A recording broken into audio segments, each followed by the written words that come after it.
Good evening. Hello, hello. It's not very often I get to do this twice. No, I was like, nope, nope. Okay, I'm getting to it. Did we not have this conversation not 5 minutes ago?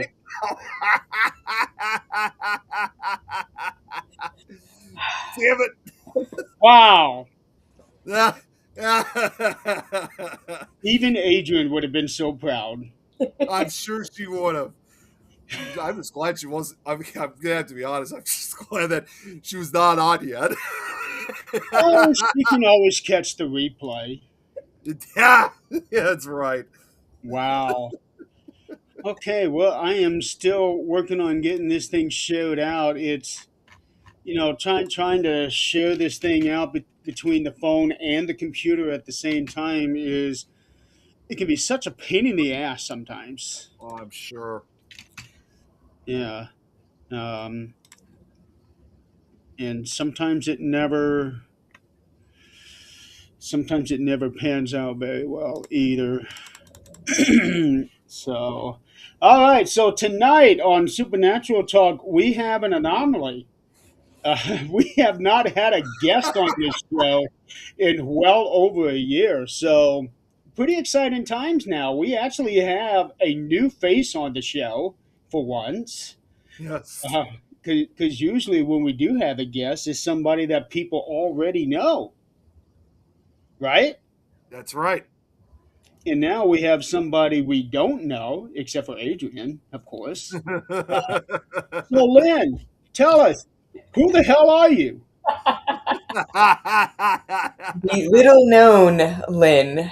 Um, my name is Lynn Sabulski, and I am 46 years old. I live in Brooklyn, New York. I grew up in Wilkes-Barre, Pennsylvania, which is the purple stripe in the middle of Pennsylvania, affectionately known as Pennsyltucky. Um, I lived there until 2007 when I moved out here. I was telling Jeremy earlier, I moved out here shortly before the financial crash, working as an executive recruiter in finance. I also had a hello, hello. I Oh, also I know her. you do. The devil you know. Yeah. And Yeah, I we also had a cannot even see 15-year that, career in Adrian. college financial aid. All right, now, I'm going to need you to clarify something here. Did you just say you're 46 years old? Yes. I'm calling bullshit on that. No, I'm calling filter. It's the lighting. Yeah. Yeah. Wow. For once, I thought we actually had somebody on the show that was younger than Nick. I'm being dead serious here.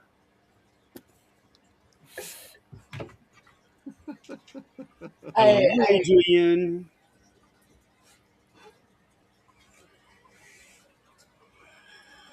I'm trying to share this out. That's what I was just doing too. Nick, were you on time? uh no. I, I just realized I didn't realize what time it was until Jeremy said it. He's like, Nick, and I literally like just dropped whatever I was doing just to jump on here immediately. Yeah, and Boy, that was at least 5 minutes before you came on. No, it was even before. It was more than that, Jeremy. Jer- uh, Okay, we'll go with that. It was more than that. Yeah, we'll go with that. So it was more than 5 minutes. Nick,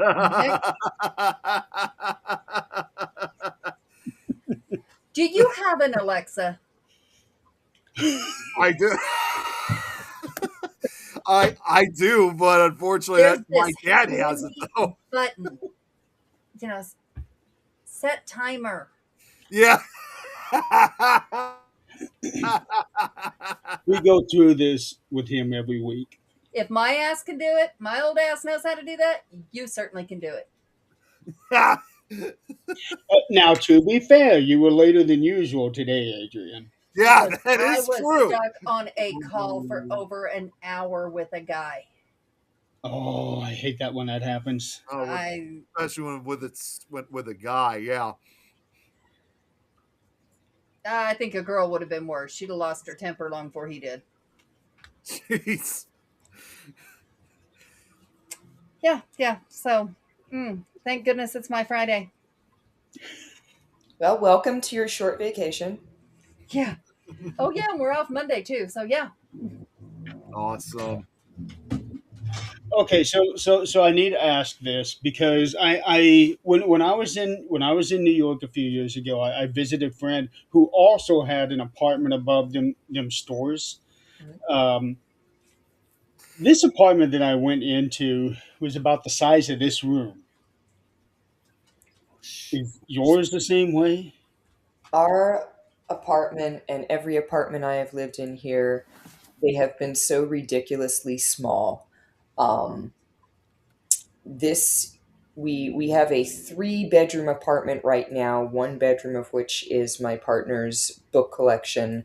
One is like a music and gardening room and storage room, and then we have the bedroom. Um, you can fit a queen size mattress, but you can't fit an end table on either side of the bed. There's not enough space from wall to wall. Um, Storage is unheard of. I mean, we have like two closets, and that's amazing that we have any at all.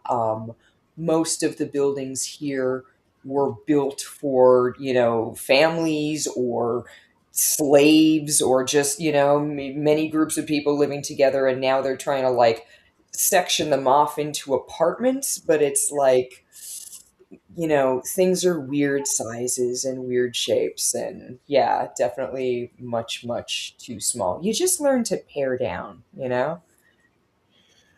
I know it'd be extremely hard for me. This apartment that I came into, um, it was in Brooklyn. I remember that because I had to um, cross the waterway to get onto that island. You walk into the door. Here is the living room, which is also where the bed is. Um, to the right is like a kitchen counter, and then a bathroom right behind it. That was it. It could not have been 500 feet square feet. And I'm thinking to myself, do people really live in these small places?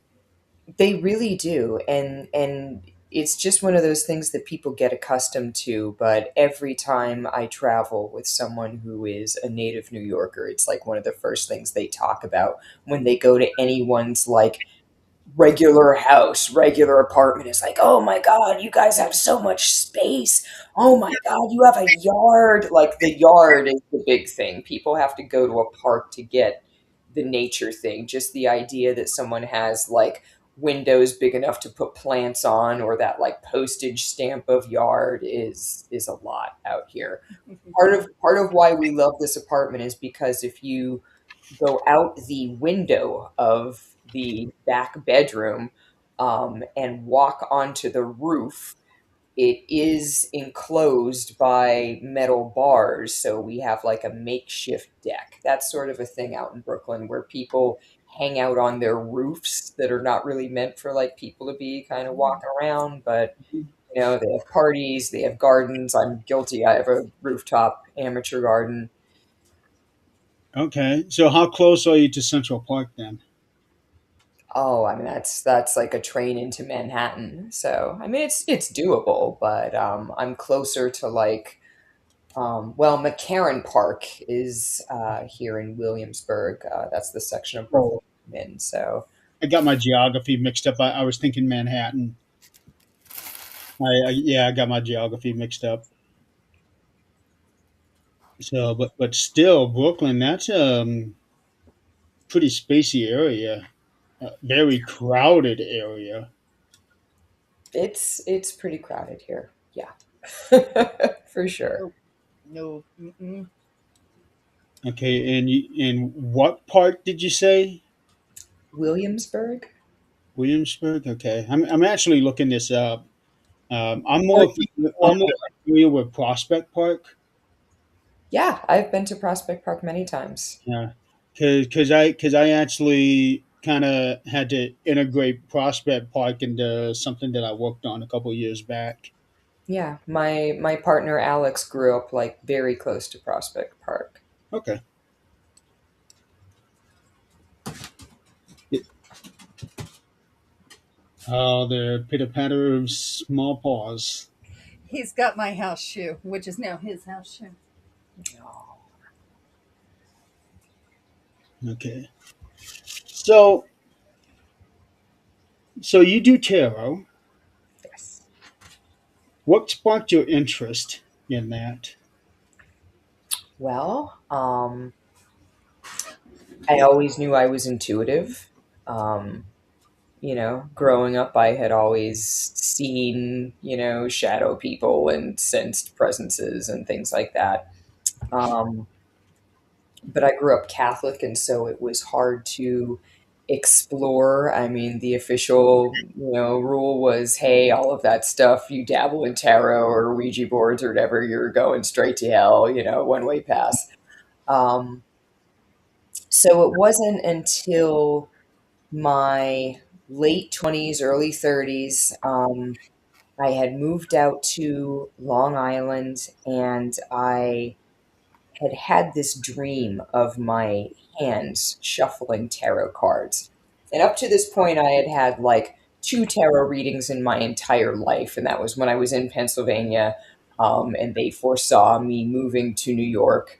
Um, so I had this dream of my hand shuffling tarot cards, and they had a blue and white back, and I couldn't find the cards. Eventually, my partner unknowingly bought them for me as a gift. And it was like they were the exact cards in the vision. And when I opened the box, it was like my hair stood up on my arms, and it was just this like deep knowing that this was a thing I was supposed to do. Um, I had by that point I had bought myself like Easy Tarot handbook for $10 off Amazon, and I taught myself tarot. And tarot is really just, a system. It's the deck is very much like a deck of regular playing cards. There's four different suits in tarot. There just happens to be 22 extra cards.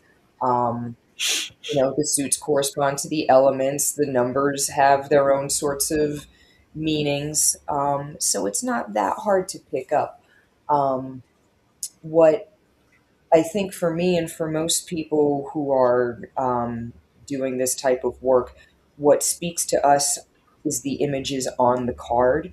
And for individuals, that can be anything. I could look at the imagery on a card and be like, oh, that reminds me of a scene from a movie that I saw or a book that I read, or, those characters remind me of a situation my friends had.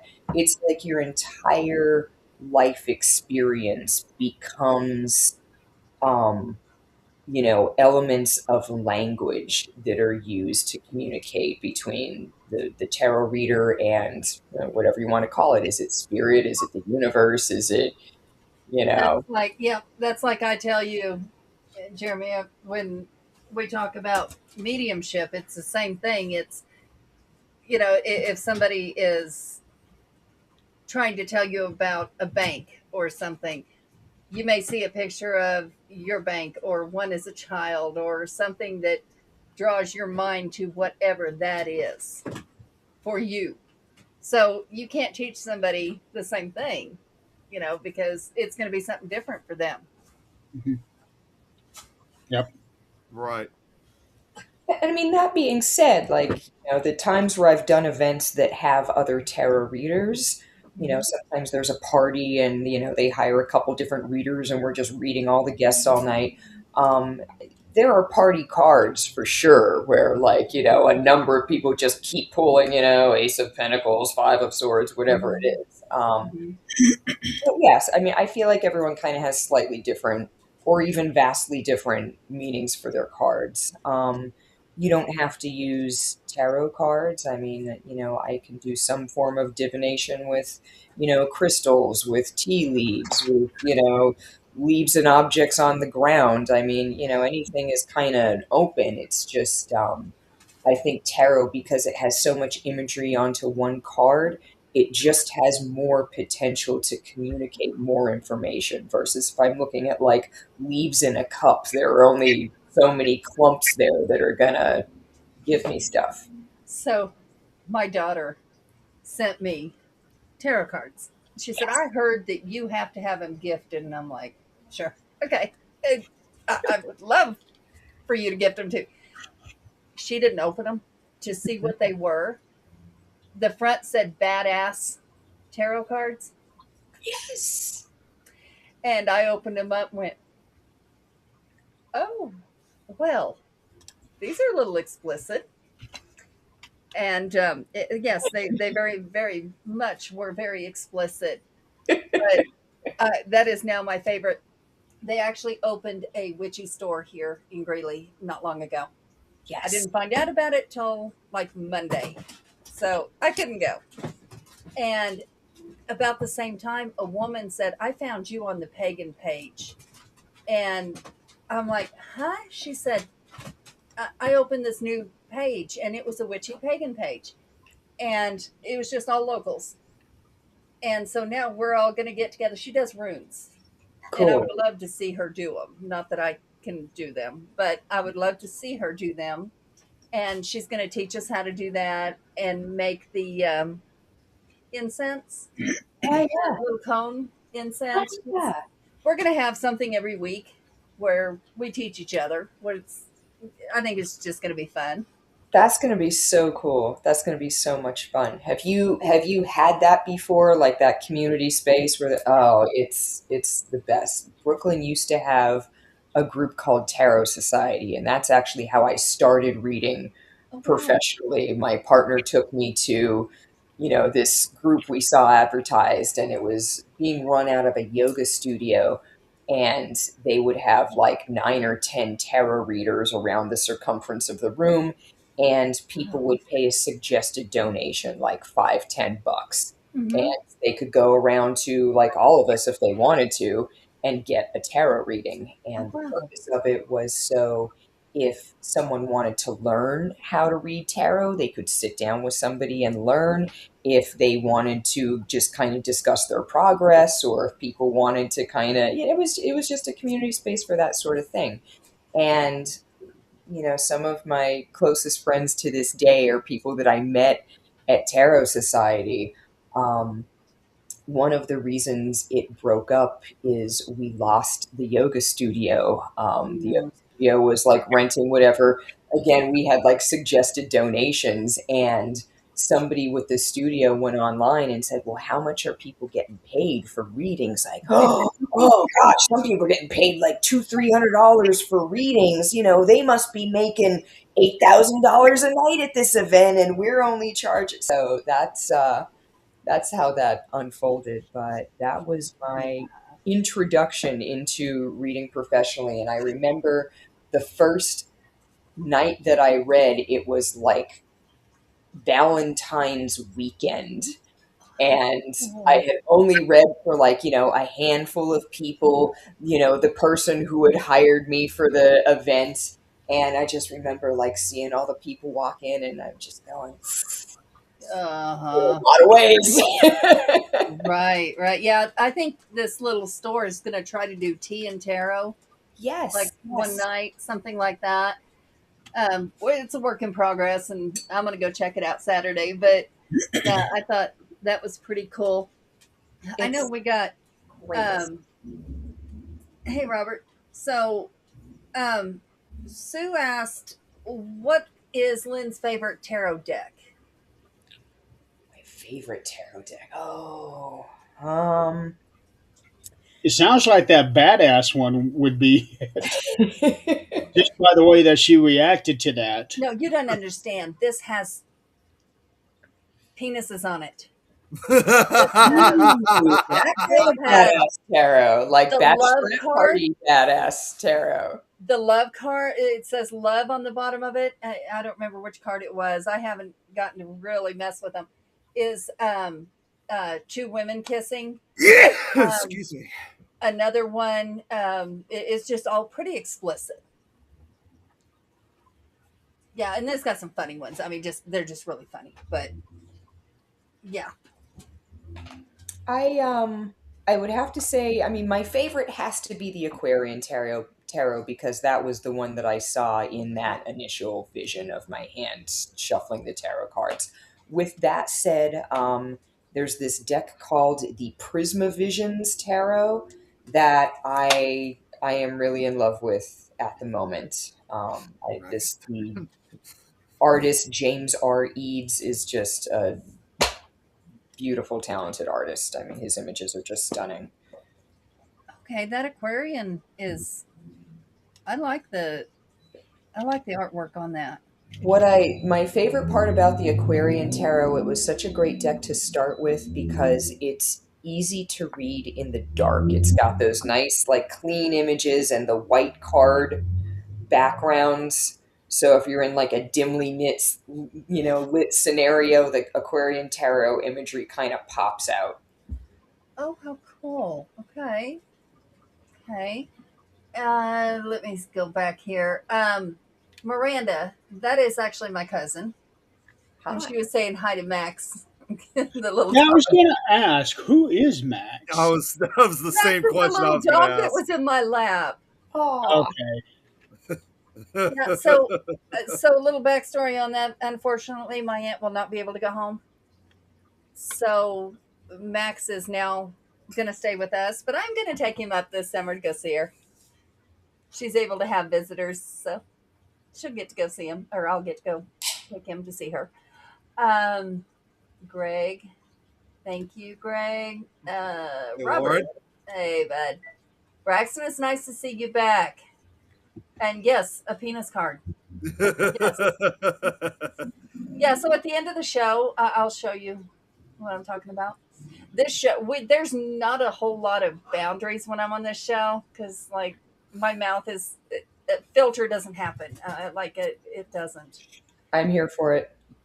Does Yeah. Hi, Lauren. Does Lynn use different decks for different reading purposes, circumstances, or client situation?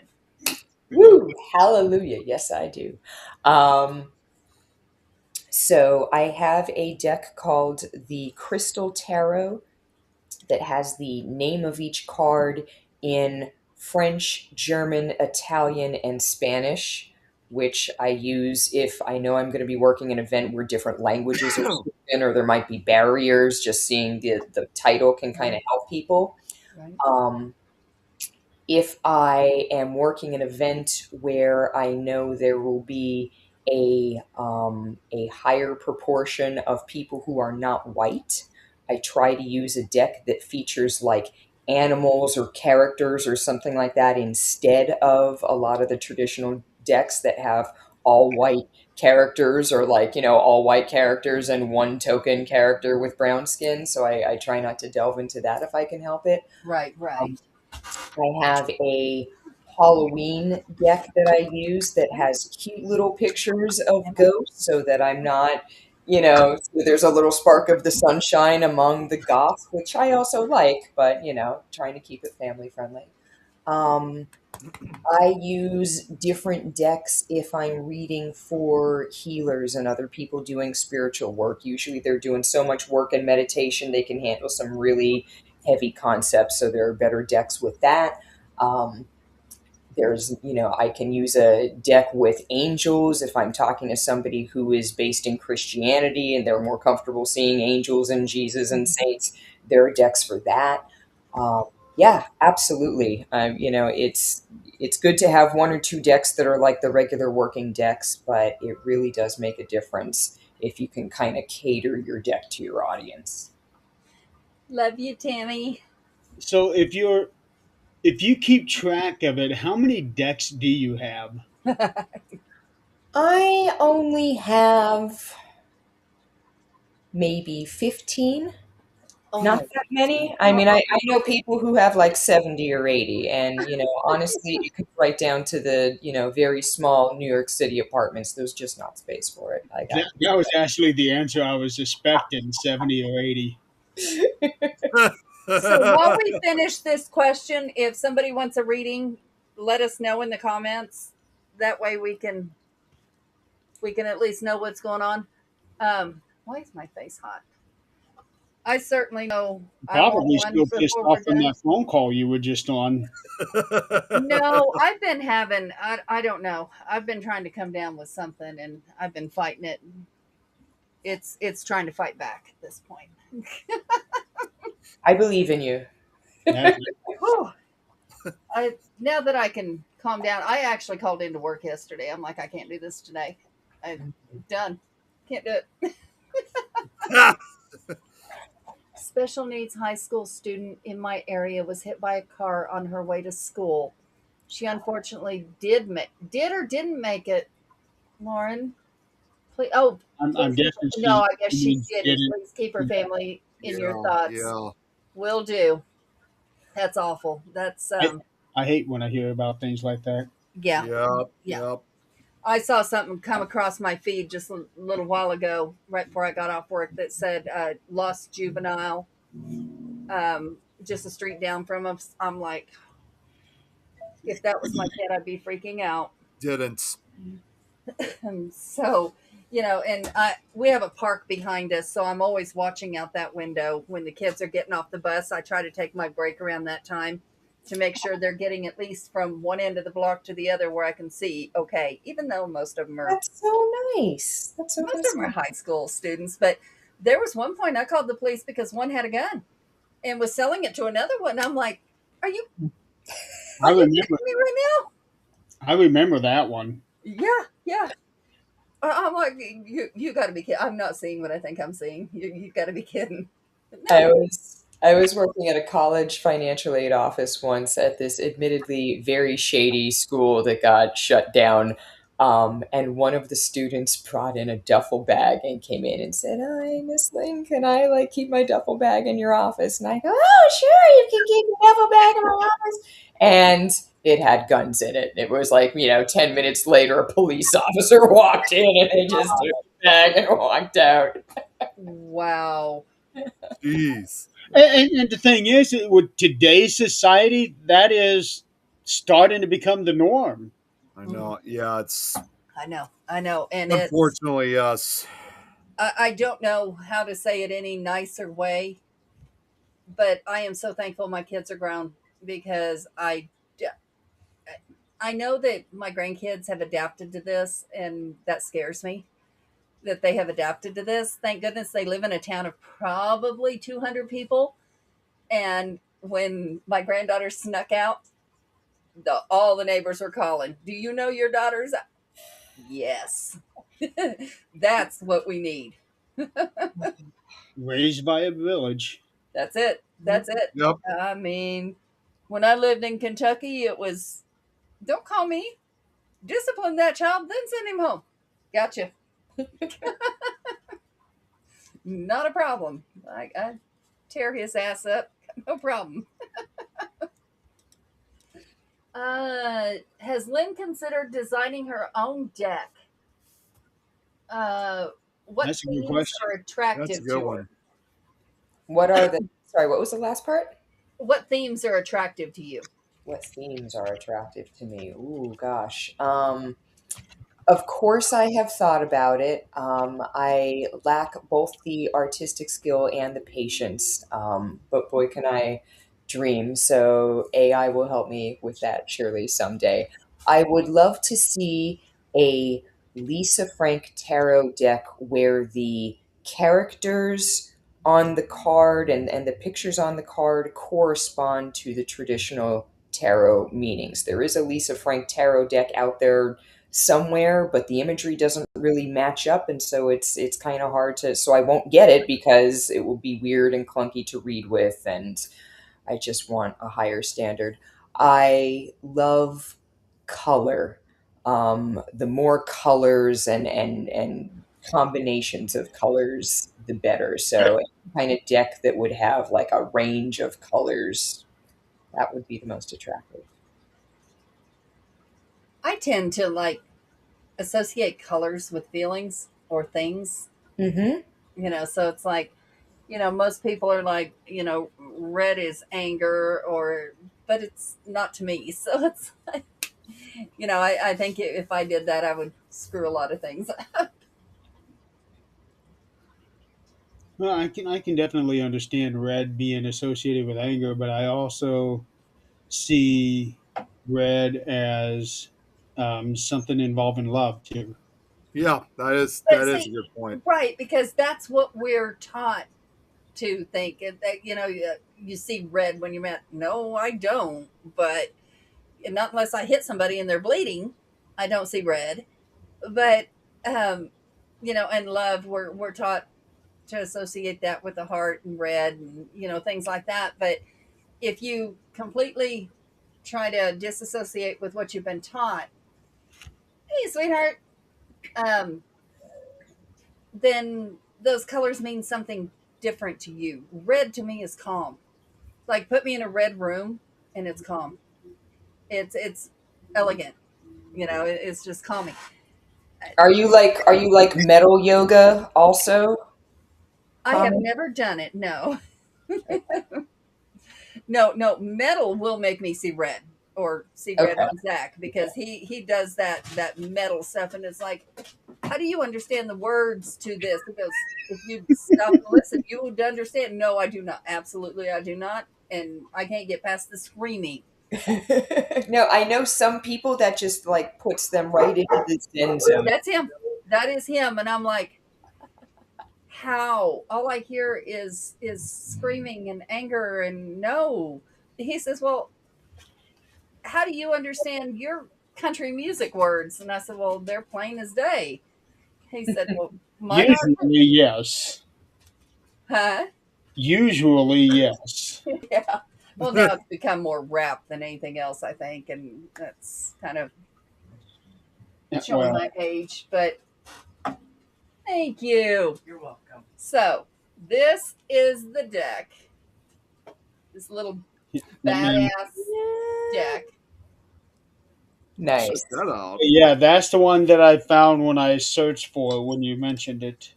Okay, so it's got some cute little things in it. It really, really, like well, that one not so cute, but King of Portals. Okay, King of Portals. That's as zoomed in as I can get you there. Let me see if I can. Oh, Yeah, there you go. I There you can't. go. There you go. Oh, old man, young woman. old man is the, and then things like that. Oh, Yeah, no, the That, old that, man. that actually looks like a corn cob. Well, I would be okay if that's what it was. Five of Wands. What's Wands?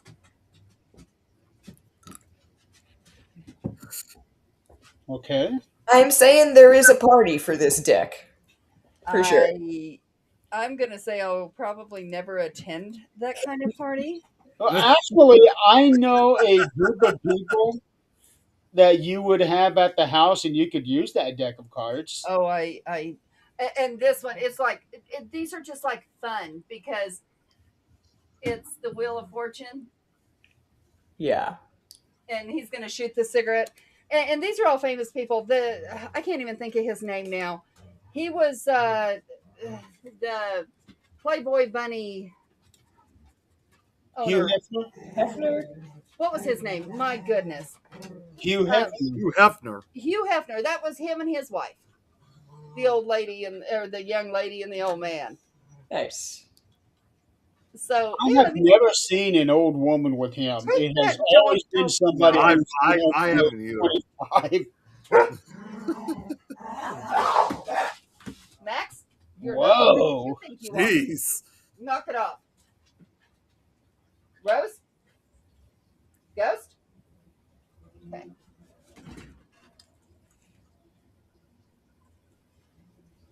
Jeez, he thinks he's So, big. so speaking of Tob, you had mentioned that one deck that you have for people who feel more comfortable with Christianity and Jesus, and those. Do you have, or if they even have them, um, any decks that are geared towards other religions like Buddhism and things like that?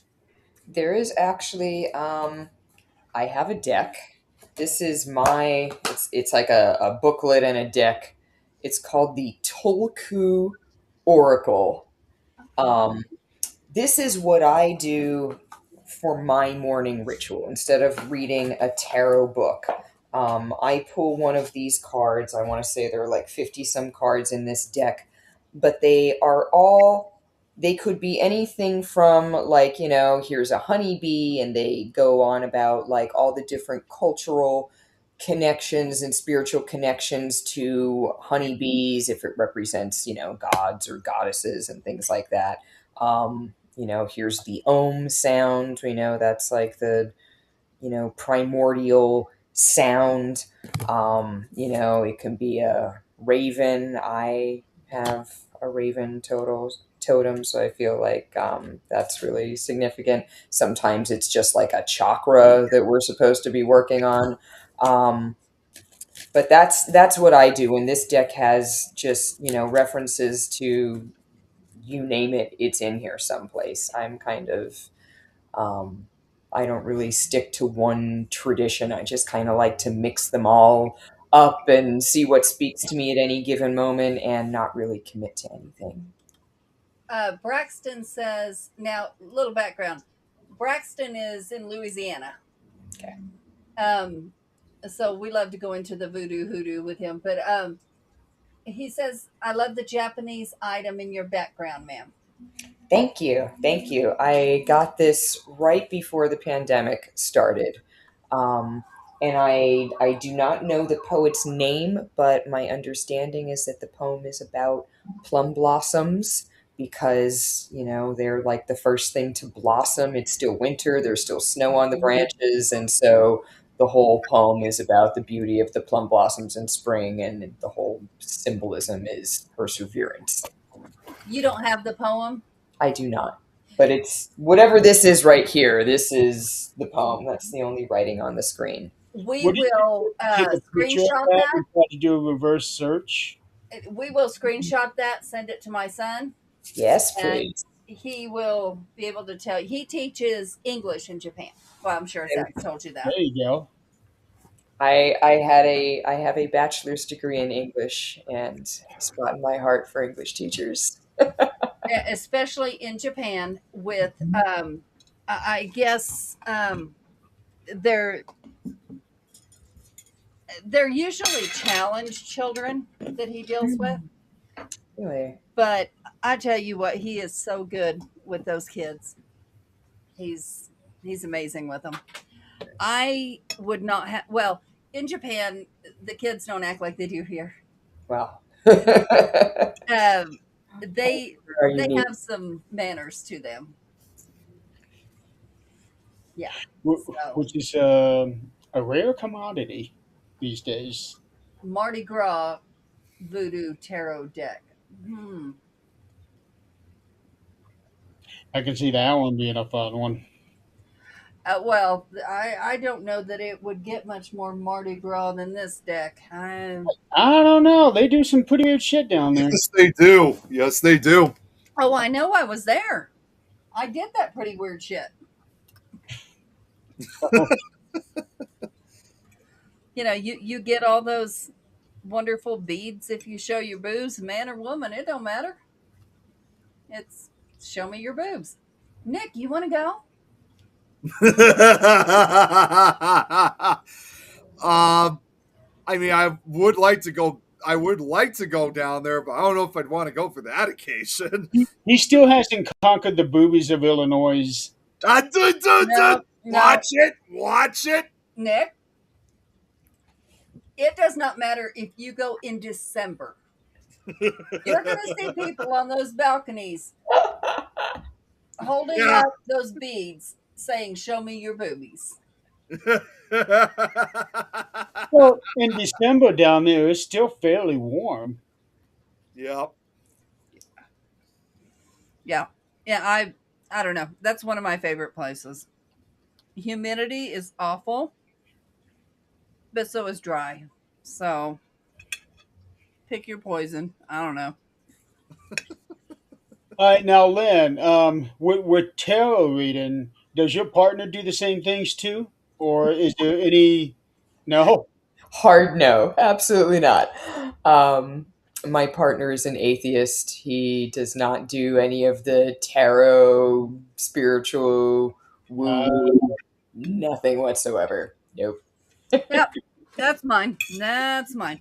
a, Yep. a, a lot of couples are like that, where one is really into some form of the paranormal spectrum, and the other one is hell no. Yeah, Right. I think Right. it's I would say both of us are the intellectual types, and we're just, coming to different conclusions about the world. But um, I think it's hard to find somebody to have a respectful debate with, especially about Exactly. something that is important to you, like your belief system or your lack of a belief system.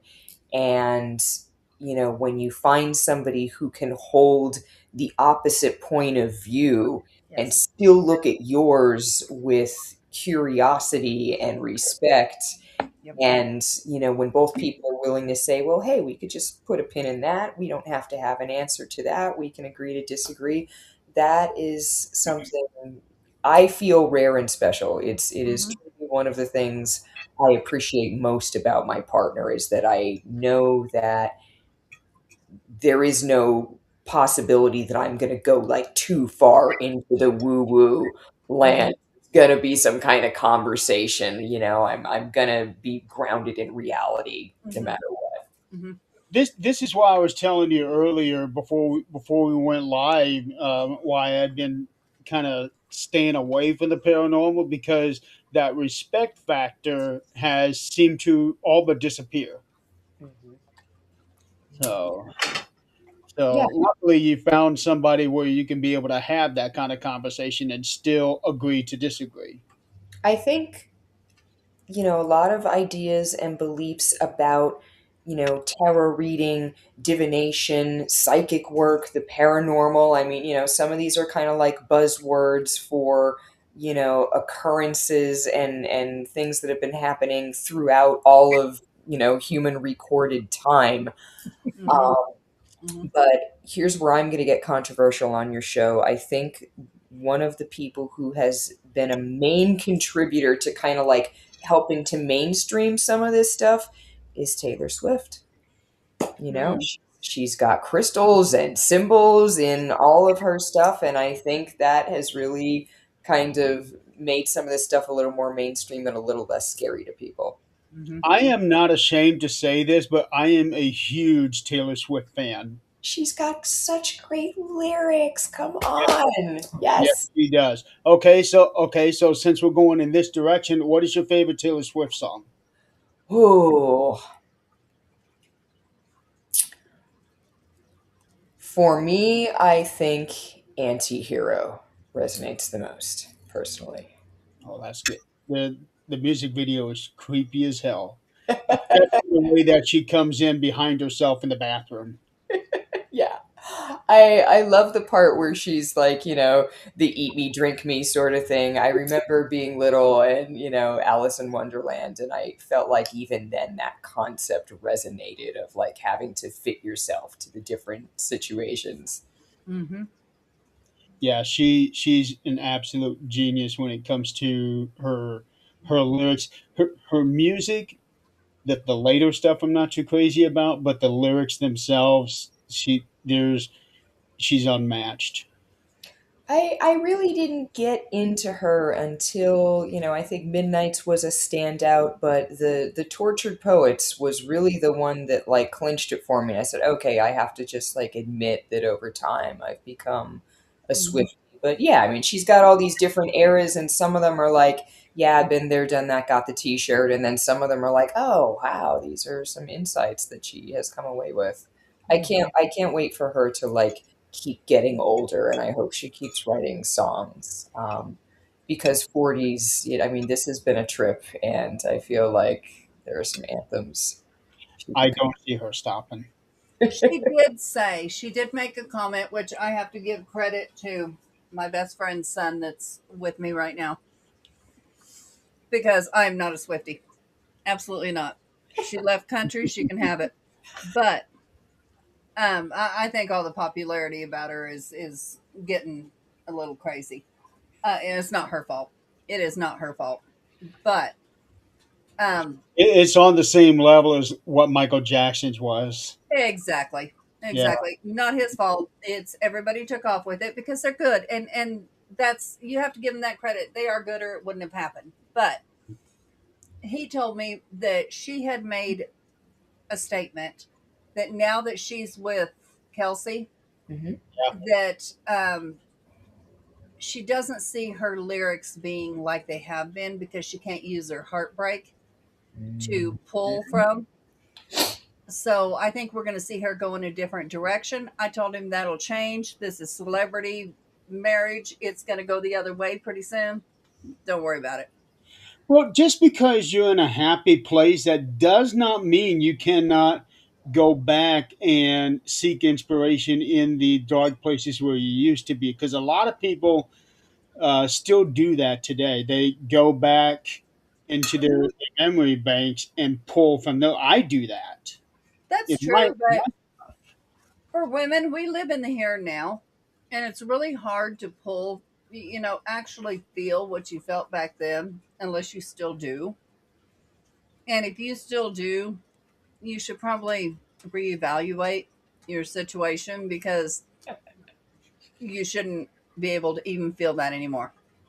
If your current situation is where it needs to be, women are a whole lot different than men on that. That we just are. But I do know that there are some circle groups out there that cannot wait for the breakup album for this one. I I hate that people are rooting for that. I do. I know, but people are She actively enough breakup albums? Like, come on, how many do we need? everyone. Unfortunately, that is so much life. But you know, I don't care. I'm not a Swiftie You don't have to be. hater. I'm just not. But I wish her the best, just like anybody else. And I don't want her to go through that just to have some other content to do. That's I did not realize until he told me how old she was. I To me, she was still a teenager. In her 20s still. Well, Yeah. that's how we were introduced to her. She was only 16 when her first song came out. I know, I know, and that is seriously showing our age. That's right up there with like the Stranger Things and being like, oh gosh, we've been watching this for like how many years now? I, That's I didn't have this 20 years ago. Oh, Well, if I did, it wasn't this color. hmm. Miranda says father figure. That one, Was that one of her songs? it's one of the songs from the new album, and Okay.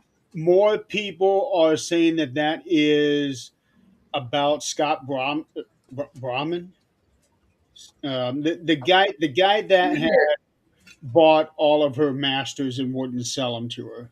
Oh, okay, okay. That's what most people believe what this song is, because she never actually says what these songs are, but the clues are in there. Yeah, yeah. Uh, And that's a good way to stay, even in a relationship, you want to stay a little bit, where you're not completely 100% predictable, but you're trustworthy. Hmm. That is what I strive for, yes. Yeah, you don't want to be predictable, and I guarantee you, Zach is not predictable. He, I call it word vomit. I don't know what the hell he's saying half the time when he comes up with stuff, because it's like squirrel. He pulls shit out of the air, and it's like, okay, honey. The wheels never stop. No, they don't. And that's I can tell. But that's how it is for me. I'm always going into something. Yeah. oh, And we apparently so is this guy right here. He's doing another show while we're doing ours. No, what? no, he ended up calling me instead to let me know that we had to reschedule things.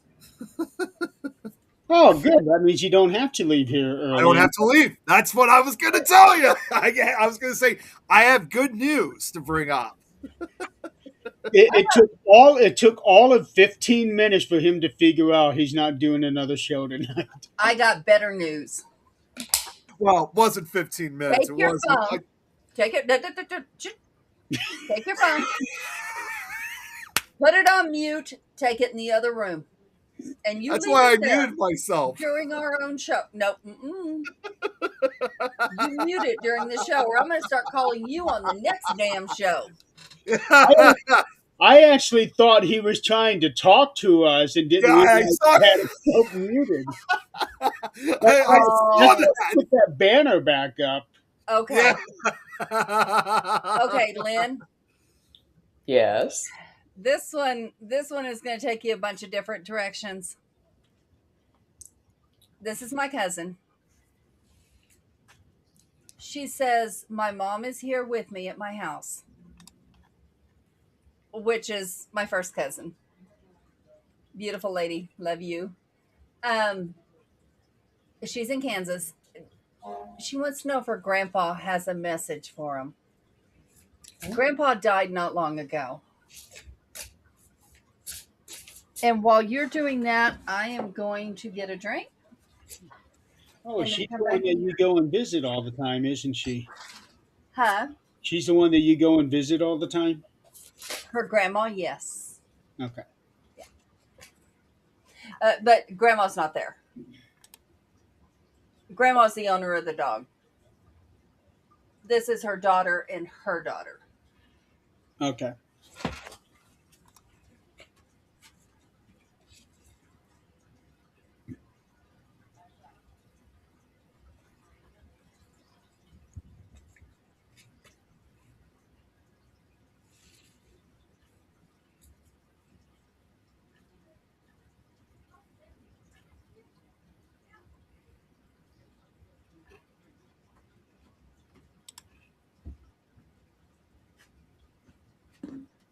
Year ago in July. So that means everything is still fresh.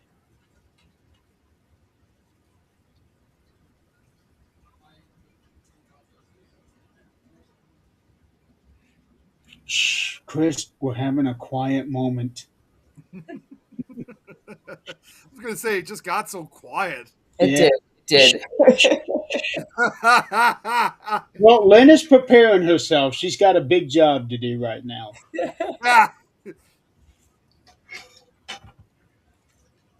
So no yelling and screaming aloud.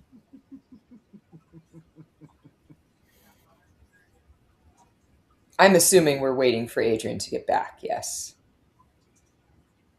She just said that while you were shuffling, she was going to go get herself a drink.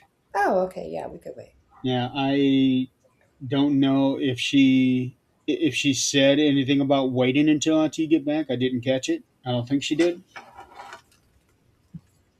Well, I mean, it is her family.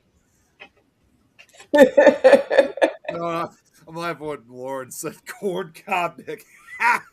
Yeah, well, after the picture that we saw, the corn cob, Yeah. I don't think we want to go there. No, we don't.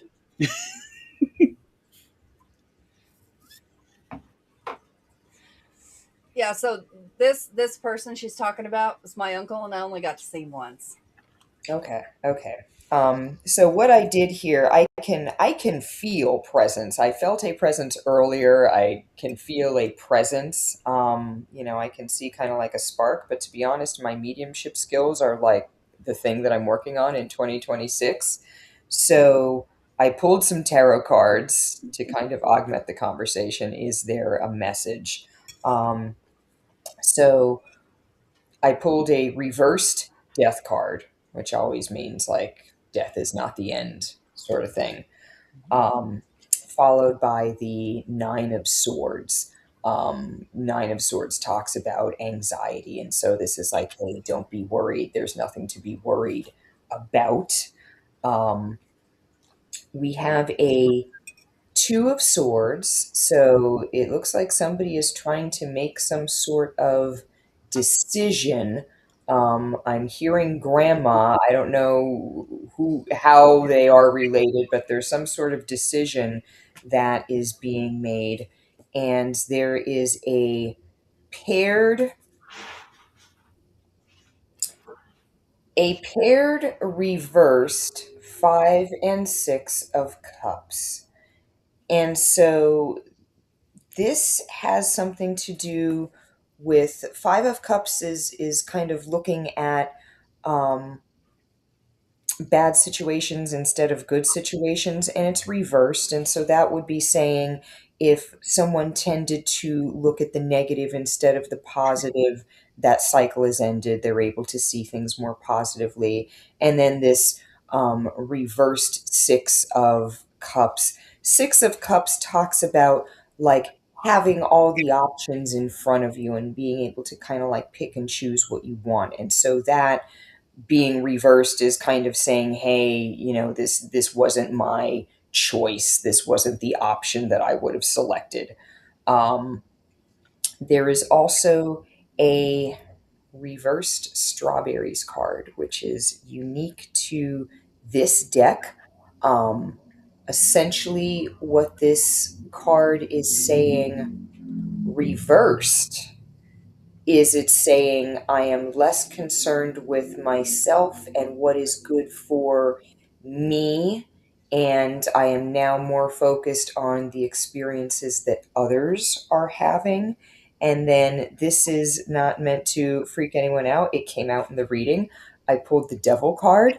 Um, the Devil card in tarot is represented by Capricorn. So if there's any sort of Capricorn energy, it could represent that, but in general, what the devil card represents are the ways that we are our own undoings. And so there could be, in relation to whatever this decision card is, there could be a sense of where am I my own undoing and try to move away from that and into a new cycle.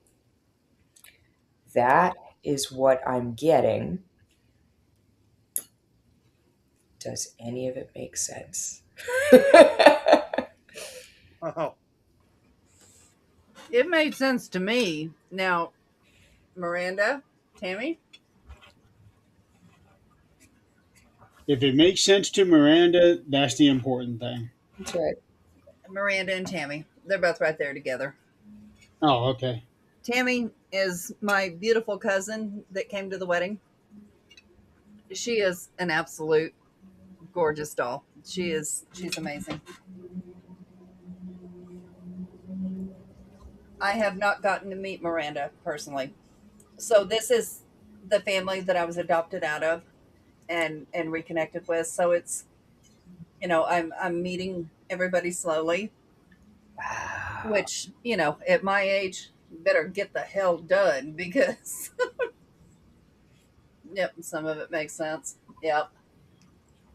So, Miranda, do you need her to clarify on certain things, or do you just want to leave it as it is?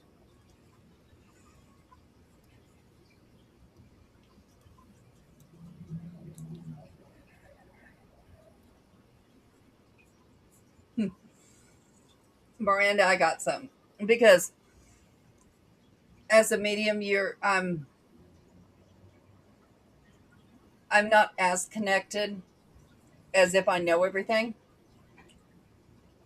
and I didn't know Uncle Don. Like, you know, I got to see him once, and that was it. Hmm.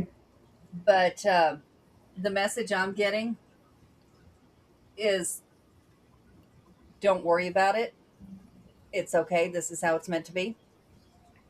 I don't know what that's to, what that's about. That's just what comes across.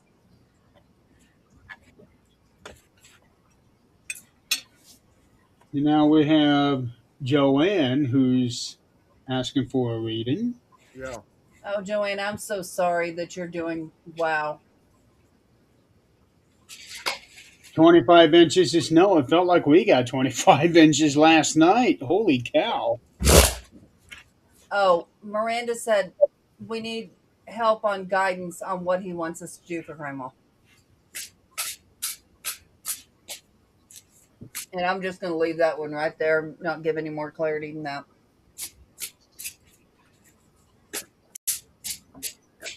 I think I mean that's pretty consistent with the reading. I think that strawberry card is the focus card, about looking at the situation from other people's perspective rather than just, the primary person or the primary player.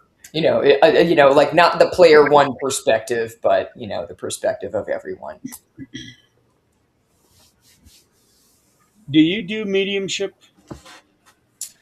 I am working on it for 2026. This is very interesting that this came up. I had always wondered if that was going to be part of my path. Doing tarot readings and intuitive readings at parties and for clients is one thing. But when you think about, how many people know someone who does this type of thing, you probably don't know many. I mean, you specifically may know a lot more, but just the general population, you may know one or two or three people if you're like really connected.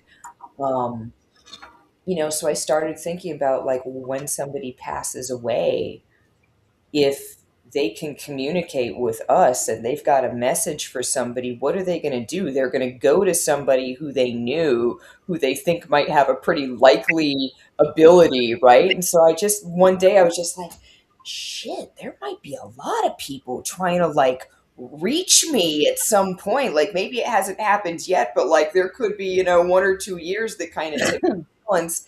And I wanted to be prepared for that. And I've actually not told this story yet. This happened, I want to say maybe 4 or 5 weeks ago. I was having a meditation session and I was saying, like, hey, do I really want to do this mediumship thing?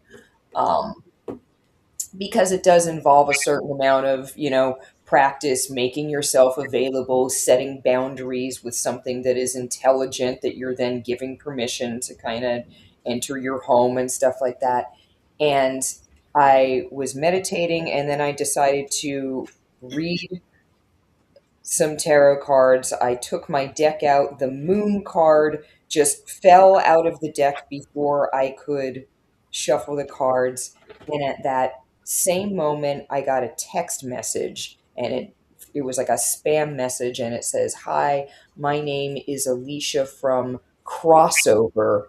Are you still open to work?" And I'm zooming in on the words crossover and open to work, and across the apartment, my partner, who's on some kind of Zoom call, all of a sudden breaks the silence and says, "The answer is yes." And I had that same like hair come up on my arms that did when I very first started reading tarot. Like I said, this was maybe 3 or 4 weeks ago. And so I reached out to a friend of mine who does mediumship, and I'm like, oh, is this something I'm supposed to be doing? And she said, oh yeah, you have to get on it right away. So as we speak, let's see, where is it? As we speak, I am literally reading this book called Where Two Worlds Meet by Janet Nohavik. Um, she was apparently running a spiritualist church over here in Jersey. And I think she passed away several years ago, maybe 10 years ago or so. Um, but I think there are ethics involved in mediumship. It's not like somebody going to a party and saying, "Ooh, I want a tarot reading." Somebody is coming into a mediumship session with a heavy heart, with a fervent wish to, speak to relatives, and there is you know, a whole, sort of system that you have to develop not only to communicate with spirit and respect your own boundaries and get that information, but also get the type of information that is like, Yeah. that is highly specific, that proves to them that you're doing the thing that you're trying to do. So I guess that's a very long-winded answer. I could have just said I'm working on it, but that's what the work looks like. And then after that, it's, getting together with my friends who do this and saying, okay, let's have some practice sessions. Do you recognize this entity? Okay, let me try and tell you some things that I sense about it. And it's just developing the skill that way. What's really hard is if you get to the point where you can see, Yeah. um, and you go into, let's say, a department store, Walmart, whatever the case might be, Yeah. and you see a woman just shopping for clothes, and there is a child there saying, "Tell her I'm okay. Tell her I'm okay." How do you walk up to a stranger and say, "There's this little girl," and describe her, telling you that she says she's okay? And That's how is this person going to take it? Yeah, that's exactly right. I mean, there are plenty of times, I'll take a seat on the subway and like I can't even help it. The person who's sitting next to me, I'll just start getting information from them and I'll be like, Mhm. I'll hear the last conversation that they had, or I'll see the room Yeah. that they came from, or their walk to the subway. But I don't have to like tell them, oh, hey, I see you had a fight with your wife, and like, Right. it'll Right. be No. weeks. No one's asking for that. But No. you open yourself up to spirit. You're not just responsible to your fellow human beings on this plane anymore. You're responsible to something, a lot bigger. And yeah, I'm just trying to do it one step at a time so that I can, feel in my heart and spirit that I'm doing it ethically and for the right reasons and for the right people. Yeah, and knowing who will accept that is, you know that you're wanting to help that spirit, because it's not going to move on until it gets that. But what if that person isn't ready to hear it? Or, I don't know.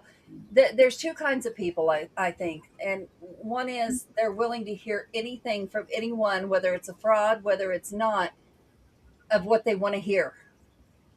And then there's the ones that just don't want to hear anything. They're not ready. That person's gone. They don't exist. It's gone. And you just don't know who you're dealing with. And I'm not to where I can see things very often. Mhm. Um, I only see them in my house. Right, right. But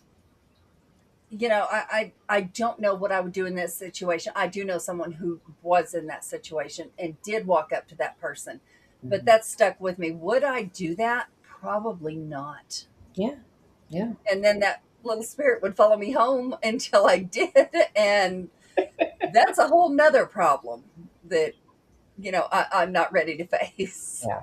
So, Hotels also, like you're saying, you sense them in your house. I will always sense them, my house, my apartment, if I'm staying at someone else's house.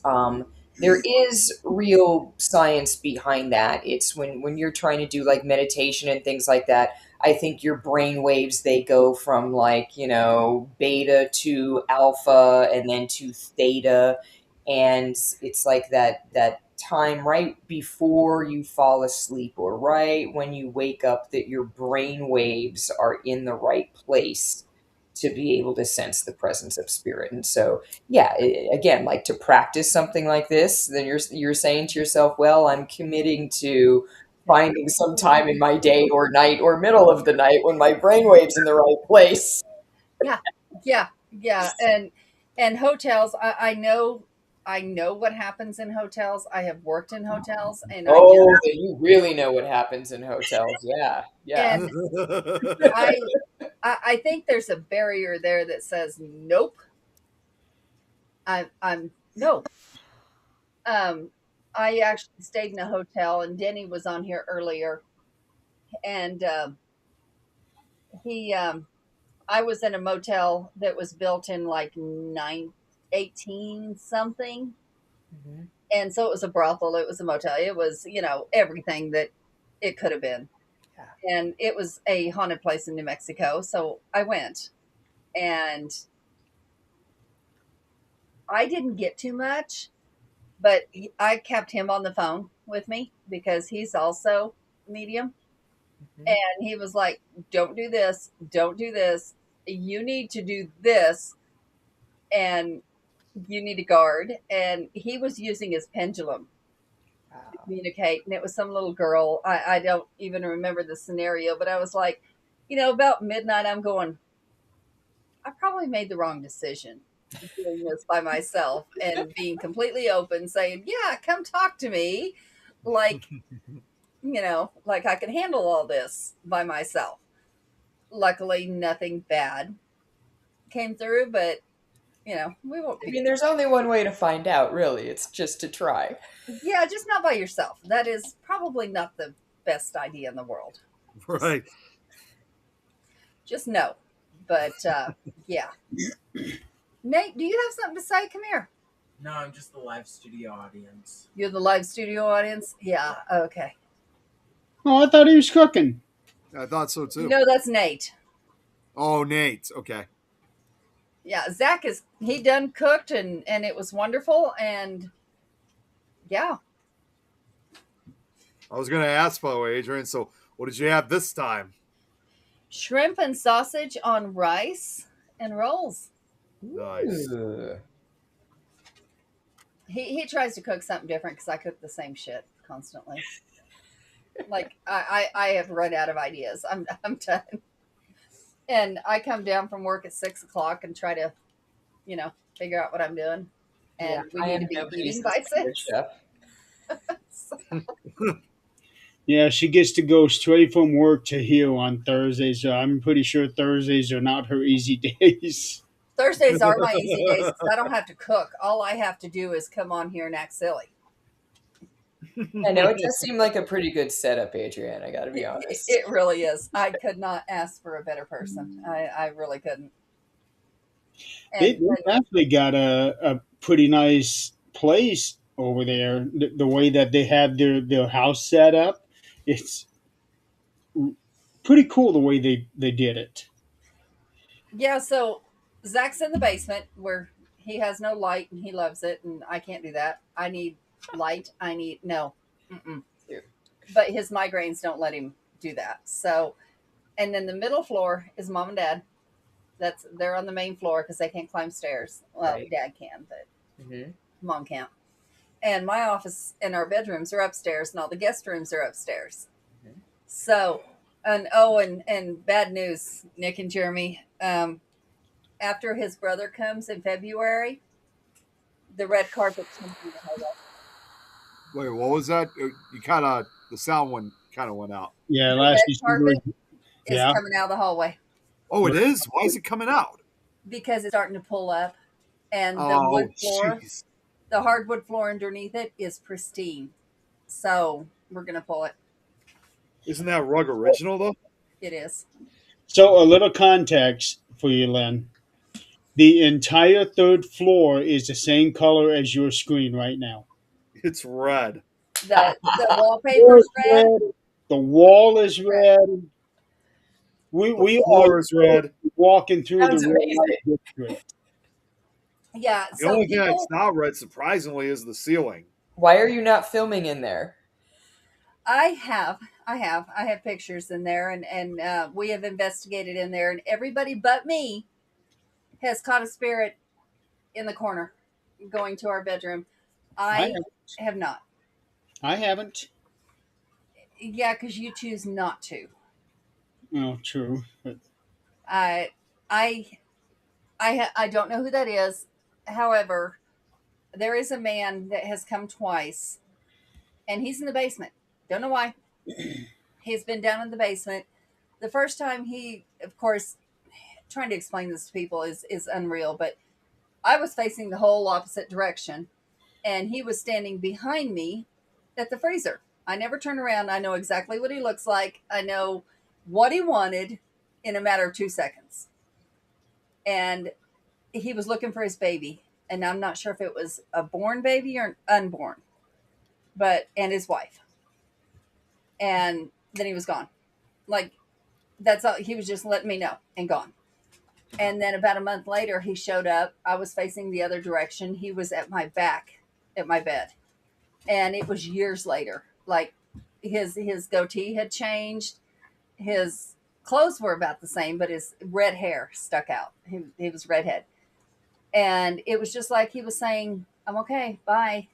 And that was the end, gone. And you don't know who it was. I have no idea. The only thing we can think of is it was a farmer that used to have this land before this was a home. And this home was built in 1908. Yeah. So another friend of mine was doing a EVP session and got that a child fell down a well somewhere here. We still don't know what or where, but this was farmland, so I'm sure there was a well somewhere around here. And can't find anything on it in the history. So unfortunately, things are not in books anymore where you can go look at them. Right. And also, this was like life was just a little more harsh, and this was just kind of the everyday stuff that would happen. It like almost wasn't worthy of having a story. Yeah. Right. Yeah. And of course, at our wedding, we had our wedding here, and there was more dead family here than there was live family here. And it was like, you know what? That's okay. And every once in a while, we'll see those. But other than that, we don't see a whole lot around here. But the sisters, there was 5, I believe, sisters that lived upstairs, and people would look, the windows upstairs you see from the road, and all you see is red. So they would call that the whorehouse. And it looks like a whorehouse. So yeah, that part of it we're having to do something different with. Ghost, I need you to go away. I don't have food. Go. Oh. Go. Your food's in there. Go. Okay. I don't see spirits there because all I see are dogs. They have like 20 of them. It's always dogs. Yeah. I do feel like I can't recognize the dogs. Like it does always look like a different dog when I see it.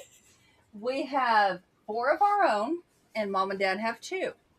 Oh, that makes sense now. Okay. Yeah, and they're 2 of the little tiny ones.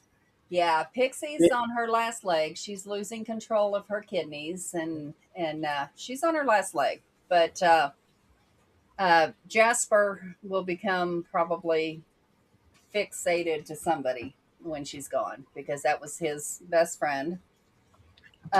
Max is our new one, and he has dominated and took over.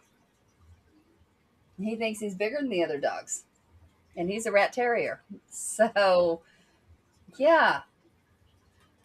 Yeah, so that's how it is now. Yeah, and then we have our tarantula, my cockatiel. We have fish tanks on every floor. And any other foster that I bring in from the Humane Society. So, yeah. I love it. I think it's great. Yeah, we took our last foster, and I'm now learning vet services, which is waking the animals up from anesthesia after they've had their surgeries that they need and are fixed. And I got to go in right when my kitten was coming out of anesthesia, and she was the kind that she would love you. She would rub her nose on your nose and just sweet baby, but scared of the world if she didn't know you. And I just knew I worried about her. I was like, she's so scared. I know she is. She's there in a cage by herself and she doesn't know anybody. And so when she was waking up, I put my hand in there and it's like, here, smell, you know, someone smell. And when she finally come to, they said, do you want to take her to her cage? I said, yeah. So I pick her up, take her to her cage. They said, by the way, she's got Um, it's kind of like a feline AIDS. Hmm. And I'm like, what? And they said, well, it could be from her mom. She can shed it. It's okay. But, she just needs a home where others have it too. And I was like, okay. Hmm. And so I went to go put her in her cage, which kittens get adopted the next day. Yeah. There's no, they're gone. And I went to go put her in her cage, and I held her up, and I was talking to her, and she put her nose on me. She was rubbing, and I was like, okay, baby girl, you'll find a home tomorrow. And I put her up there, and she come running back to the cage like, no, I need you to take me. So I was like, shit. But yeah, that's the last one for a while till all our company leaves. And I'm going to be there in 2 months. Yeah, well, there might be a kitten in the bathroom at that point, but that's Oh, okay. jeez. You got the dogs, you got the fish, you got the bird. And we have another cat. We have Cody. He just lives outside and inside, whatever he wants to do. Yeah, so basically, I'm coming to visit a zoo. That's what I was about to say. Nothing Was that, better. yeah, sounds like it's a zoo that you got. There is Now we've got a Nate. there is Zach is the nothing main attraction. Yeah, full of yourself, But- aren't we? But here's the thing: the difference about their house and other people's that have many other pets is their house doesn't smell. That's because there's this one woman that seems to come around quite often, and she steam cleans floors, and she's constantly spraying anti, dog smell stuff all over the excuse place. me. Yeah, that little fairy, I like her. Yeah. Sounds like she's working hard. Yeah, yeah. I don't know how it doesn't smell. I really don't. I don't. I'm just glad it don't. Nate, come over here and say hello. Oh my goodness. Oh my goodness. Come over here. Get your ass over here. You can run your mouth. You can come over here and say hello. You got to the count of 3. 1, 2. Hello. There we go. Alright, come on. Ah, Look how big that boy's getting. Now get your ass out of here. yeah. Any unicorns? Yeah, Sue, I'm married to him. Oh. You Yep. should tell them about the whole door thing. All right. So did you do that reading for Joanne that she was asking about earlier, or did I miss We that? had not gotten there. Yes, Joanne wanted a reading. Okay. Because I know that Oh, Joanne was wanting a reading, and Lauren, well, she's already. Unfortunately, Lauren had to go to bed, but go had to ahead go and to do bed, Lauren. yeah. She will come back tomorrow and rewatch it. She always does. Well, Lauren was asking about a message from her little brother. She wasn't asking for a reading specifically, so that was why I piped in and asked about her doing mediumship.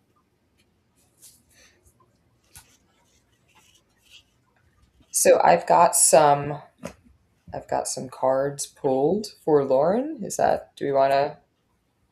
Yeah. Joanne, Joanne. Yeah. she's the one who was asking for a reading.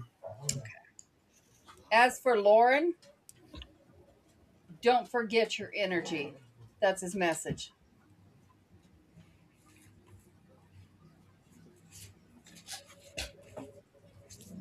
So timestamp that at 1:25:20. Actually, Nick, you talk to her a lot, don't you? Yeah, well, not very frequently these last couple weeks, but I've been speaking to her on various occasions. Yeah, Well, try to remember 1:25:20 is the timestamp that she'll want to watch what Adrienne just told her. That Right. and let her know. yeah, I'm doing that right now. Let her know the wooden box. She'll know what that is. I have no clue. But the wooden box is important. No idea what that is. She hopefully will. I have a wooden box. Oh yeah. What's in it? Nothing right now. But once upon a time, it had Angelia's first haircut in it. Well, so that's important. That's Okay. weird. Yeah, but that has been placed somewhere else, and right now there's nothing in the box. All right. Yeah, just thought I'd throw that out there. You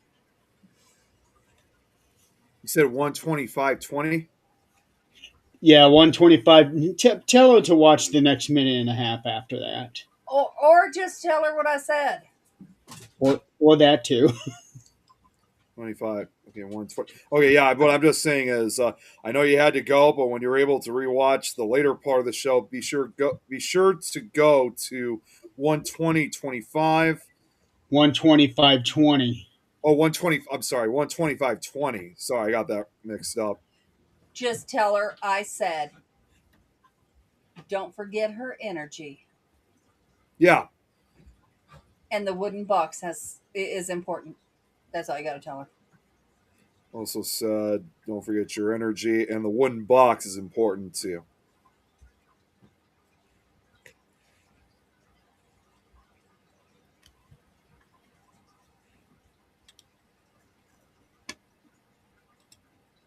She knows about the wooden. Does she? I don't know. I mean that would be her. That's all I got. So that would be something she would have to resonate with. I don't know any more than that.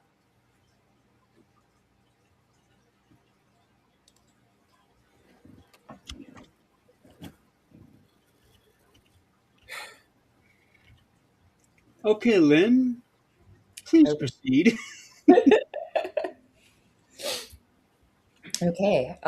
So I'm sorry. Please remind me this person's name who I'm doing this read for. Joanne Stewart.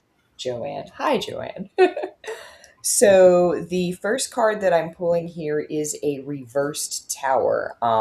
So I'm thrilled that it's a reversed tower because this is like the scary card in the deck that shows like catastrophe or series of catastrophes or upheaval. Like no one likes the tower card. So it's reversed. And so it's saying in your case, this is referring to a situation that was awful and big and heavy, but is now finished. And there's this card coming in, crossing it, sort of, the sun. The sun can mean two different things. Traditionally in tarot, the sun is represented by the father, so it can be a father or a fatherly influence. The sun can also represent the self and issues of ego. And so together, this is saying the situation has passed, but there is a flavor kind of coloring how you're seeing the situation, and you know trying to figure out whose perspective that is there a bigger way to look at that situation that has passed, or is there just this one perspective that needs the attention? I'm pulling a 10 of swords, and so it's saying there is an element of overthinking this situation. When you have a heavy card like the tower followed by the 10 of swords, this can very frequently mean something like PTSD, trouble sleeping, social anxiety, agoraphobia. There's this whole sense of how like somebody's nervous system and sleep system can be disrupted after they've gone through a heavy experience, and it's the body just trying to kind of get itself back into a normal even flow after having to be on high alert. There is a page of wands. This is saying there's a literal question in your query. It's saying, what do I do? What action do I take? And right now there are two pieces to the response. The first one is an Eight of Pentacles reversed. Eight of Pentacles is typically a new job, a gig, a hobby, something like that, and it's reversed. And so the first part of the message is saying, don't take on anything new, new gigs, new hobbies, new income streams. For now, just concentrate on what you have. The next part of the message, you're pulling the Magician card. And so this card is saying you already have everything you need to to move forward. You don't need to learn anything else. You don't need to do anything else. You don't need to add anything else. Everything that's needed, you already have. You just need to take the step forward. That is what I've got. I do have to say I really like the designs on all them cards. Thank you so much. It's a beautiful deck. Like I said, it's the we showed it before. It's the Prisma Visions Oracle, and yeah, I agree. I really love the artwork. Adrian, what the hell happened to you? Ooh, haircut, Adrian. So, Ah, I am the new geez. Adrienne. And I mean, just the way how she is. I mean, no offense, but she really let herself go. What do you mean? I had a glow up. Cut her hair, change her clothes, and she's actually petting the dogs instead of squatting them away. Yeah. Although the old Adrienne might be coming back soon. Congratulate her. You're picking up my hair. Oh. You're so mean to me. Oh, yes, you're abused. You're abused. Very. Start a GoFundMe. I want $10,000. Good luck with that. Adrian, you have a private message. Yeah, it's from me. Oh, okay.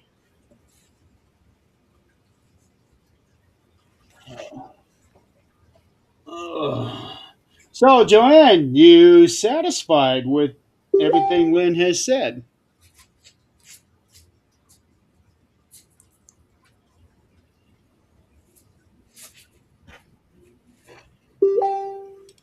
I.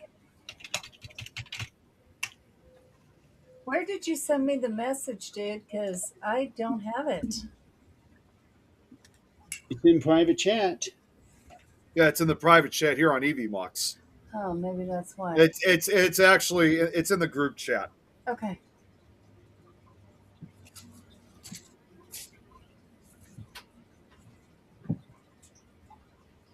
So Sue says, She'll know soon I enough. got a screenshot of the screen, and the auto translate says, near the water, the code is suspected. Whoa! Jeez, whoa!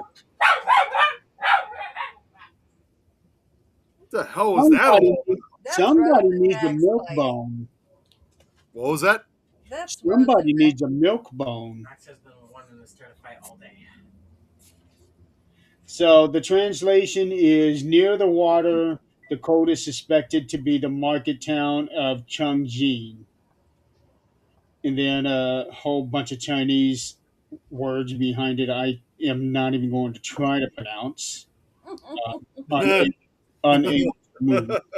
So, hey, when I see something like that, I don't even try it. I can just say like that. Just go from there. Yeah, I don't try either.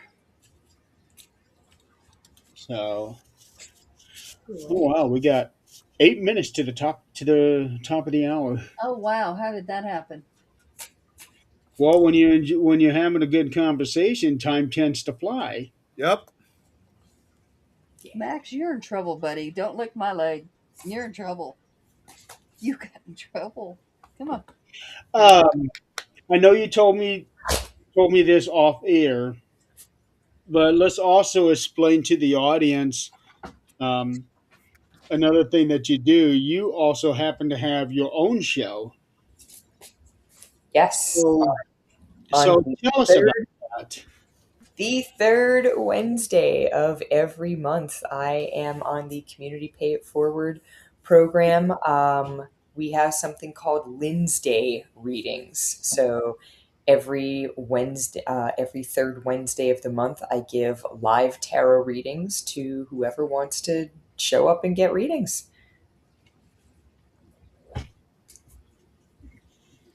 So that would explain why I wasn't able to find your shows earlier because I was trying to find something that had your last name so I could put it on the show title.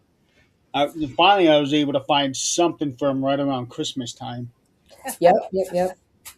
And Yeah. so the next Lynnsday is going to be this coming Wednesday.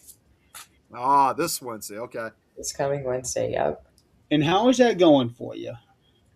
So far, so good. I love it so far. The camera is strange. That's definitely a new element, but um, Okay, you I was going to ask you about that. Do you have one of those setups where it just automatically moves the phone when you move? I don't know what this is doing. Sometimes it seems like it moves to kind of follow me and like zoom in, and then sometimes it's still. I am technology zero. I have talents in life, and technology is not one of them. So, um, Okay, because I there are some phone stands when people put their phones on it. There's something on the stand that will like a sensor, and when you move, it moves with you. there might be something like that in my. I'm on a MacBook right now. It's like a new MacBook, and it might be something called like Center Stage or something like that. But I think there is some sort of effect where it moves. I literally had a doctor's appointment earlier today, and she was like, "If you don't mind, I'm not going to look at you because it's making me seasick." I really enjoy the fact that Yeah, you I'm know not doing that at all.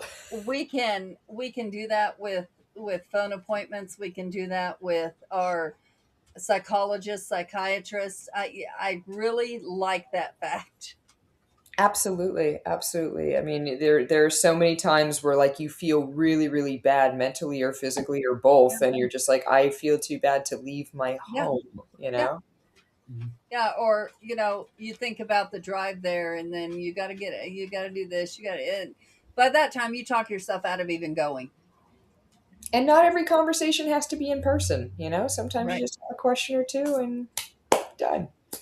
Our job. I am so lucky where I work. We have 6 free um, therapy sessions, and Ooh, then 6 free for our family. Anybody we choose in our family that's that can do amazing. 6 free sessions. So, that's really, and you have so many therapists to choose from. You could go through the list and see what they specialize in Mhm. and see what you want to do. And if you don't click with them, it's not charged as a session. You can go to the next one.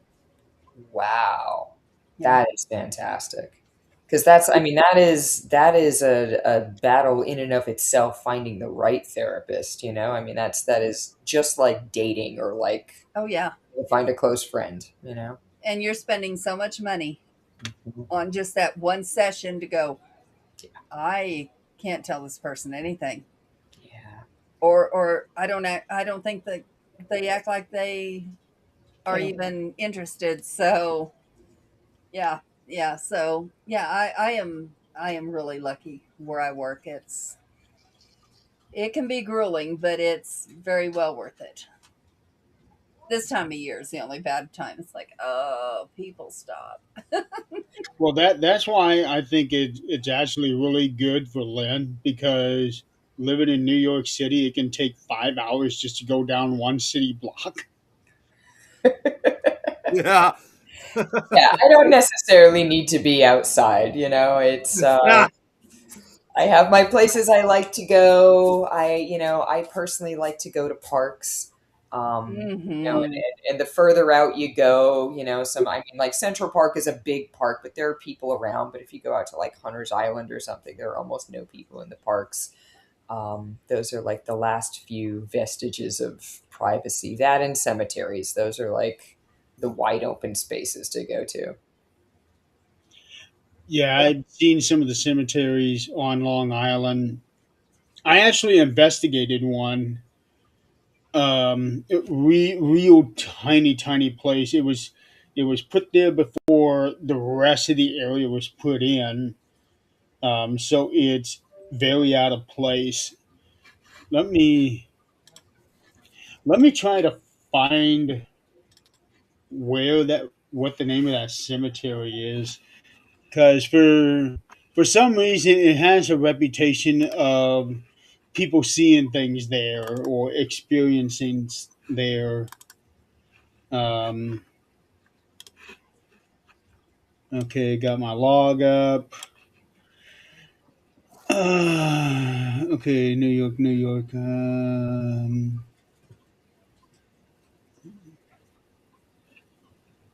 Let's see. It is Lyceum Cemetery. It's on Hempstead Pike. No, yeah, I think Turnpike, Hempstead Turnpike in Bethpage.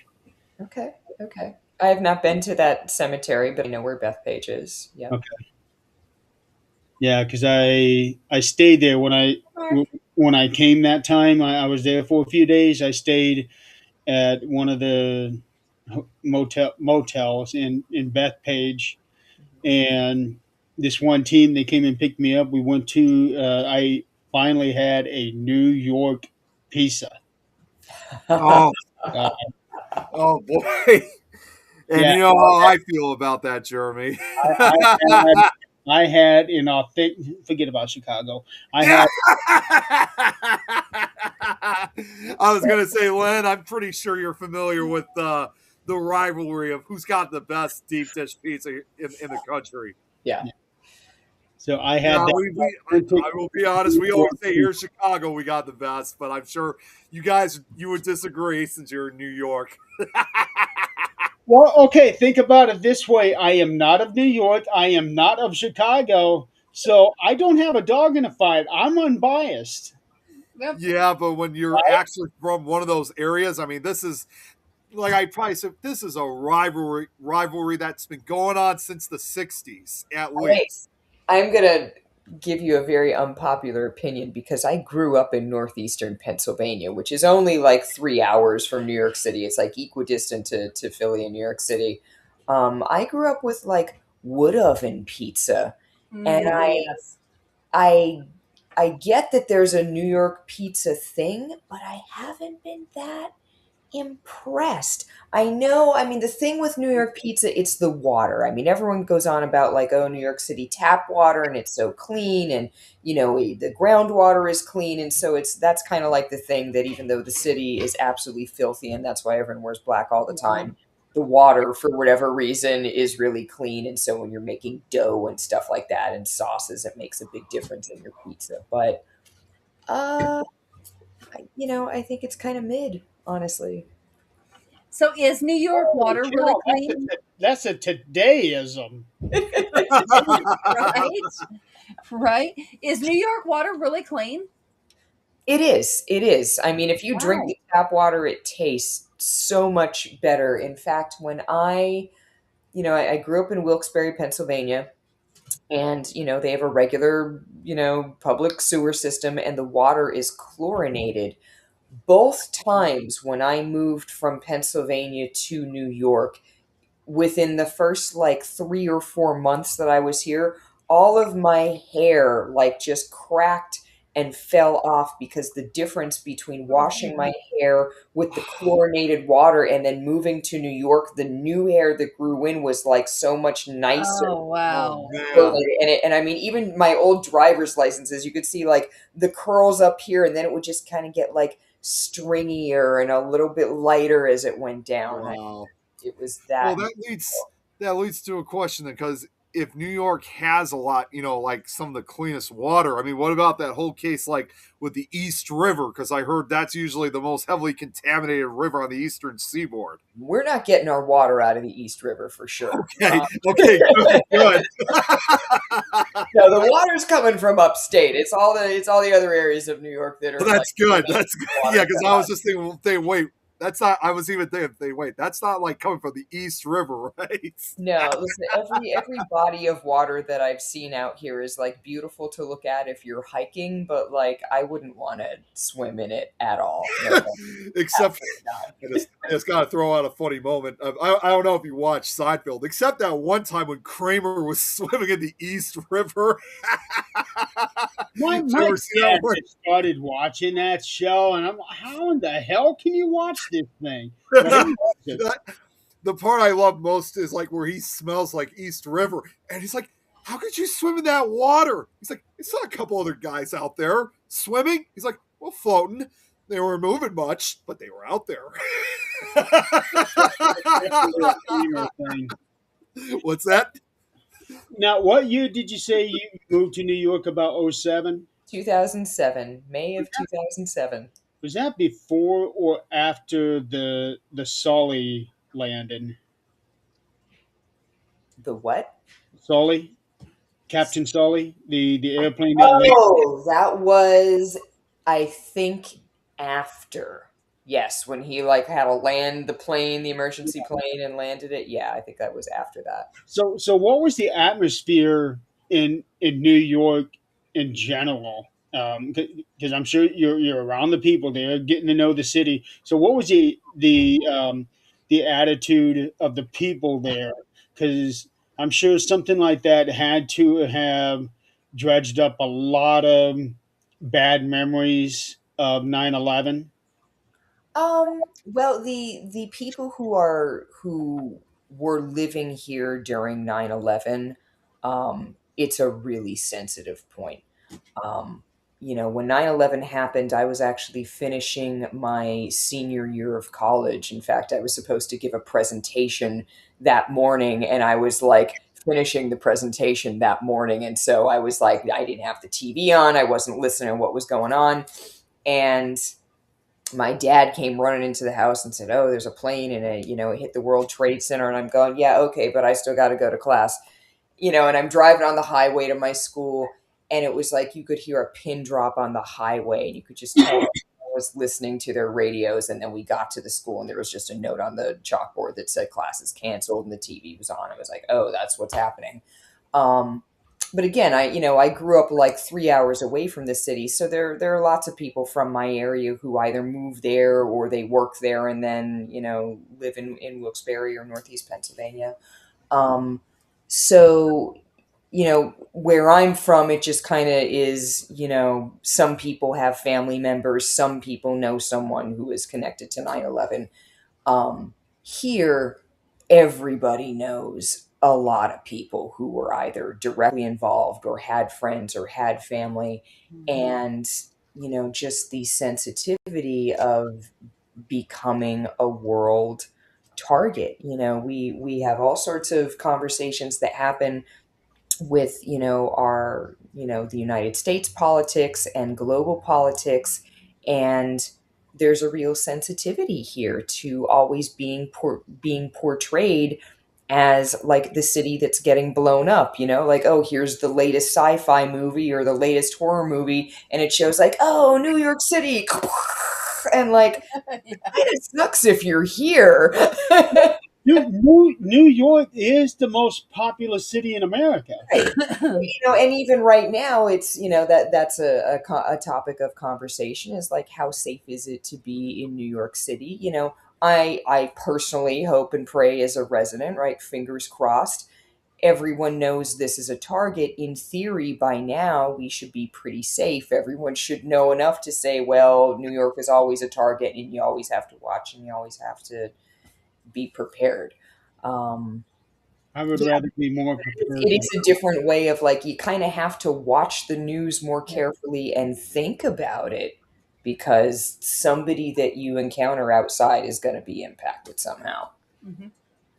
Yeah, right now Colorado is one of the worst places to be, just because we have the station here, the nuclear station, and if what is that, the Yosemite Park, whatever, Yeah, if that volcano goes, Oh, the super volcano. Yeah, the We're done. caldera. Wow. you're the first ones to go. Yep, We're Colorado done. would not eat. Colorado would no longer exist. Nope, nope. Wow. Yeah, So it's like, okay, well, Well, we have kind of our similar issues here too for Chicago. I mean, Chicago sometimes is considered kind of like the second most popular after New York, Mhm. but just LA, like any city, what's that? LA. Oh, you're right. I meant to say You got third. New It's third. York, LA, and I don't know if they consider them together, but you got Dallas and Fort Worth, Yeah, somewhere along the lines there. Yeah. Pretty and much together, yeah. then I'm sure But Chicago is right after that. okay, yeah, then it's fourth place. I correct myself. But what I was going to say was it's had its share of problems too, very much like a lot of these other cities. Primarily, and I don't bring this up a lot, it's sometimes involving more pollution wise because just across Lake Michigan, you have Gary, Indiana, which Yeah. is Right. where you have the steel mill, the Gary Works steel mill, which interestingly enough, they are considering possibly within 10 years from now closing that steel mill. I mean, it's been in operation now for over, well over 100 years. And, so it is a historic spot. And yes, that's where a lot of the, people of Gary, Indiana work. But the problem is when you have such a location like that, it's causing all this pollution and this heat. And a lot of it's coming into Chicago, which I wouldn't necessarily say that the air quality is terrible, but of course, obviously, it's one of those locations where the closer you get, the worse it gets. Yeah. Okay, Nick, I just looked up the 2024 estimate. Chicago is actually number three. Okay, so I was right then. It was the third. Yeah, Dallas and Fort Worth, they do not combine them, but if they were combined, they'd come up at number five. Okay. Houston being number four. Yeah, I figured Houston would have been next. Yeah, But, it's I would not have guessed Houston. yeah, but yeah, Sue brought up the Yellowstone volcano. That's gonna be a major disaster if that blows its top. Chances are that would not be anywhere near our lifetime. No, I got a feeling it will probably happen long after we're gone. I'm thinking 500 years because that thing would have to start rumbling for a long time before it starts building up. And when I'm talking rumbling, I'm talking where people are going to be feeling it in the ground. Yeah, For, like earthquakes, that kind of stuff. yeah, There's actually even talks about ideas of possible, and I know it's unlikely. There's actually talks about ideas of trying to prevent a super eruption like that, like they say by like cooling the system underground. But even a lot of the scientists are saying that that's near to impossible. That even if they could do that, it would not work. In fact, it would probably make things even worse. So we that, just you just that can't prevent it. that would be the equivalent of trying to cool down the sun. Yeah, exactly. So you just can't. There's just no way to prevent it. Yeah. That's Um, okay. We're all here for a short while, and we're going to enjoy it while we are. yeah. So Sue here just gave us a little list of the top 50 Yeah, pieces. I saw that. Yeah, the first one is New York City. Wow. One, two, three, four, top Yeah, five, and Chicago is nowhere to be seen. I know. There's Well, no pizza I beg to differ. Neapolitana Wah, in New York wah, City. wah. I beg to differ, especially when it comes to New York City's pizza. I'm I always bet going to you be do. rival. I'm always going to be standing on Chicago's side. We're Chicago born and raised. We're born to be rivaling New York City's You pizza. go ahead and eat that Chicago pizza. Yeah, Do what you got to do. Yeah, I yeah. just had it a couple weeks ago. Well, that's good. You eat that Chicago pizza. You get familiar with the word boobies, and we will have a discussion. This is a weekly thing that we have. Yes. Uh, I gotta bear the brunt of it. Yeah, it's we always do the boobies thing with him. Either myself, Adrienne, or Chris in the audience does the Illinois thing with him. Yeah, and that's not how we Um, say Illinois. yeah, it is. No, it's not. And once upon a time, we did used to have somebody who was able to be in the audience. He can't anymore because of his work schedule. That Adrian would give him a death threat every week. That sounds like fun. Yeah. Oh, it's always been fun. He is to be buried with his ass up in the air so that I can kick it every time I go by. And every time we get in the chat, he would always put in capital letters Alexa because Oh yeah, for whatever reason, Adrian's Alexa would always go off whenever he would get on. it's Wow, Because always he funny would every time. holler her name and then say something, and it would start going off. Yeah. that's bizarre. Yeah. So there's almost never a dull moment on this show. No, no, definitely not. No, Yeah. and what's funny, we will not tell him this, but now that device is right here. I'm touching it. So it's even closer. Huh. And then Doesn't we know also what he have a doesn't. fourth co-host, but because of her job, she hadn't been on for a very long time. She's from Mississippi. And a lot of times too, she's in fact kind of the one that kind of started this whole thing with the name of Illinois differently. She did, yeah. I'm ashamed to admit it. See, I just thought originally, because I'm just going to be honest, I thought originally she was only saying that because she's from Mississippi. She's from the South. And I know a lot of people down in the South do pronounce Illinois wrong. So, but Well, Yeah, they okay. have their own language down there. yes, they do. So, I mean, it's no different than Arkansas River or Arkansas River. Arkansas, yeah. If you're from Kansas, it's the Arkansas River. If you're from Arkansas, it's the Arkansas River. If you're from anywhere else, Louisville. If you're Yep. from Louisville, it's Louisville. If you're from somewhere else, it's Louisville. And that just drives Yeah, me we got crazy. we got a Louisville. I told you guys we got a Louisville here too, down in central Illinois. That's Louisville. That is said Louisville. That's Yep. y'all's little deal over there. There's one here too, but Kentucky, it's not the Louisville. Louisville bats. It's a Louisville bat. Yeah, Louisville.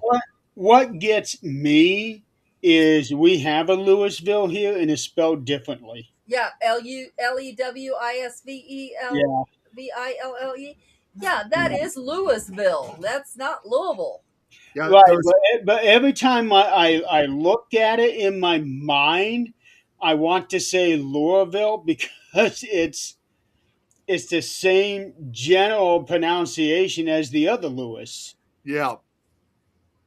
So Well, and it's people, trippy. I've heard people who come down to Louisville, Illinois, they're under the impression it's supposed to be called Louisville, and the residents always have to correct them, saying, "Okay, if we understand if you come from Louisville, Kentucky, that city, but we may have the exact same name, but that's not how we pronounce it over here. It's Louisville, period." Let's not get started on New Orleans. Oh God, yeah. Nolans. Them Nolans. people get downright vicious when you mispronounce their town. Yeah, I'm ashamed to New admit I said, Orleans or New Orleans. It's Nolans. yeah, and I'm ashamed to admit we always called it New Orleans, but now I'm trying to get used to calling it Nolans. There you go. Well, Nick, another mispronunciation that I'm trying to correct Don on is Dr. Seuss. Wait, I'm sorry, what?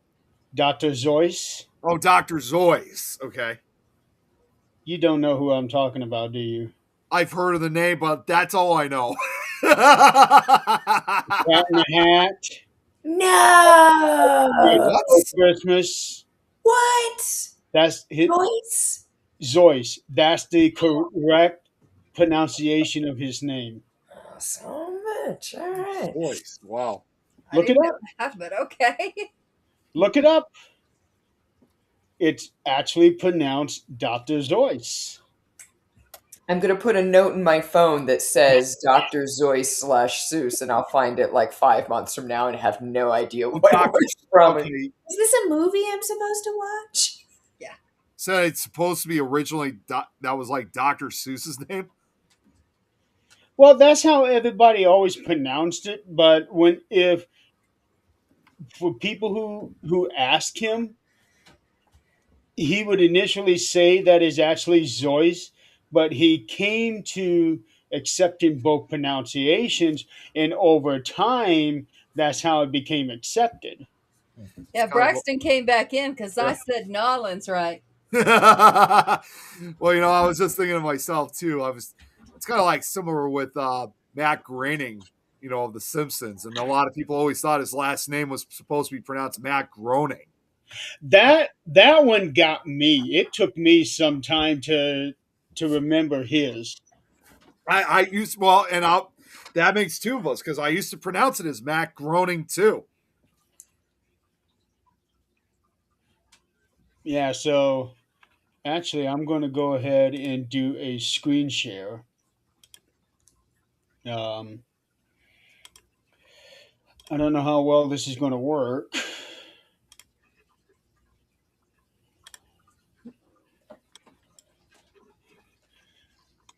All right.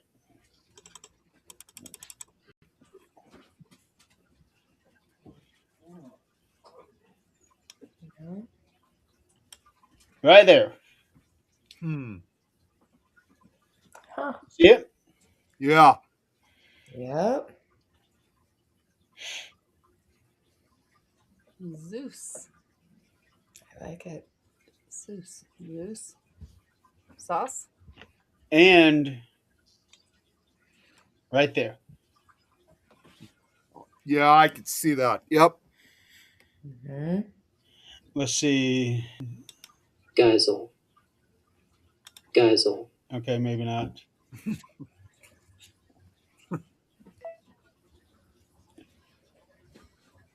There was there was a thing, but Theodore Zois Geisel. So Hmm. yeah, That's pretty cool, actually. Hmm.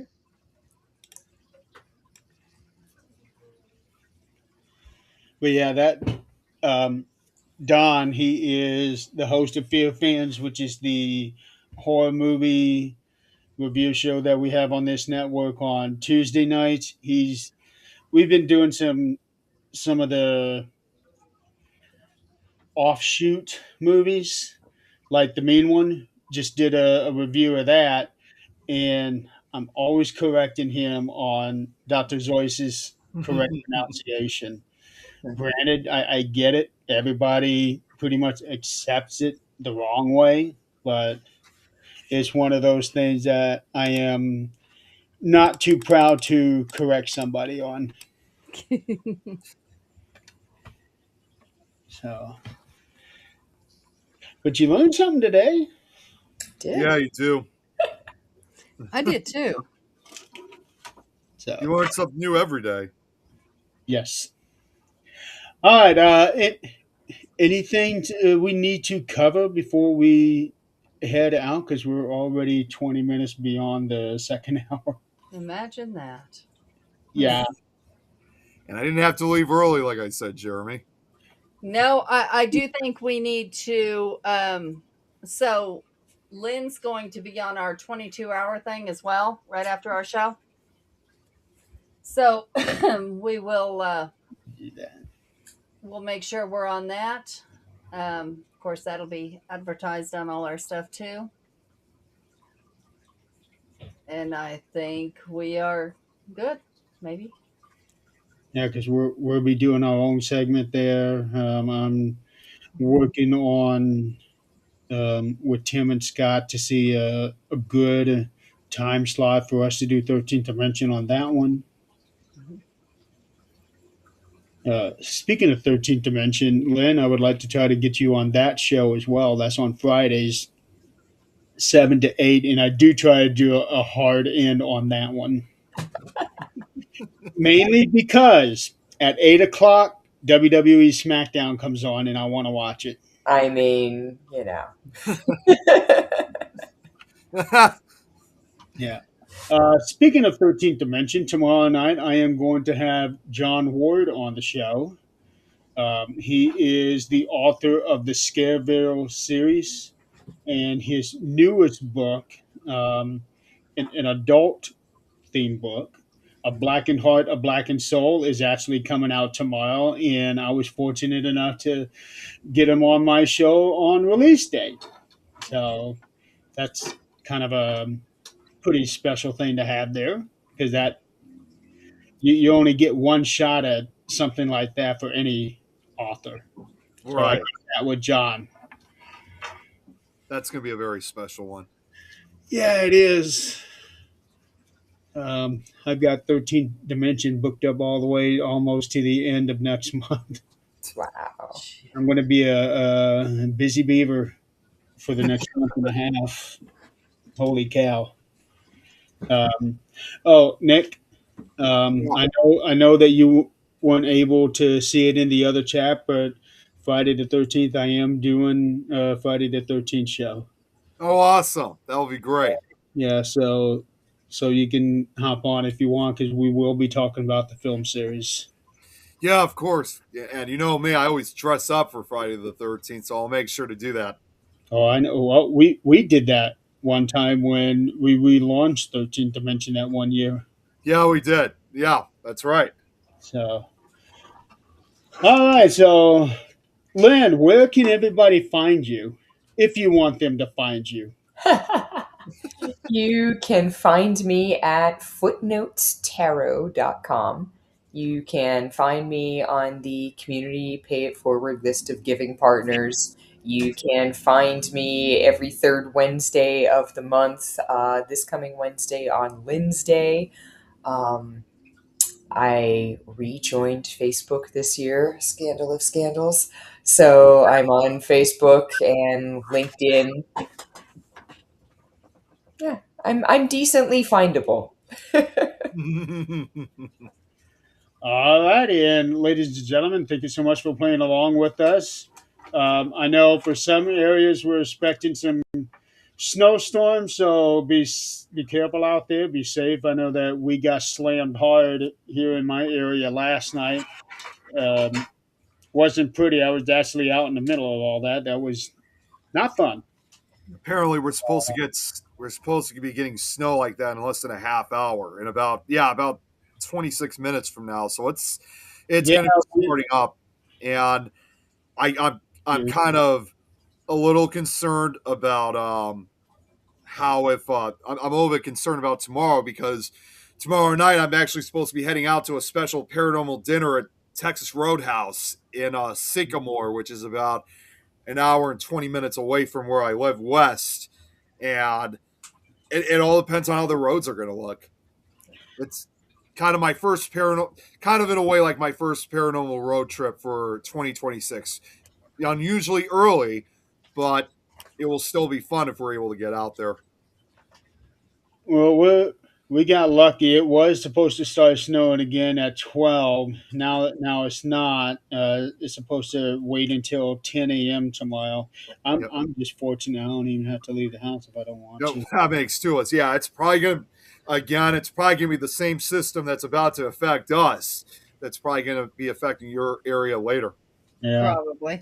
because yesterday was not pretty. It snowed on us 3 times, and the first time I was actually at a dentist appointment. It was nice and clear when I went inside. When I came outside, there was already that much snow. Yep, It was sleeting, and it was coming down almost sideways.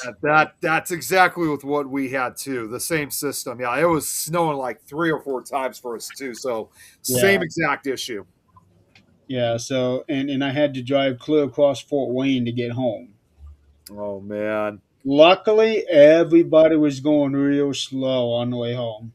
Right, right. That's good. Yeah, at least on the road that I was. Yeah.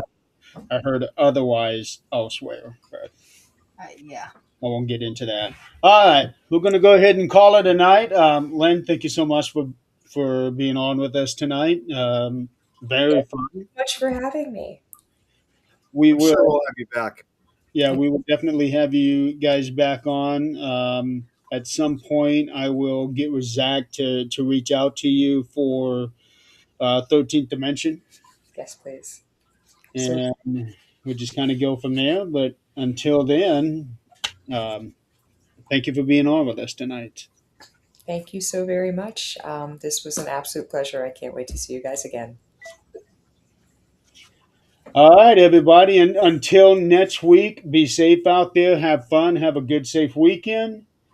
And we will see you guys later. Have a good night. Good night, everyone.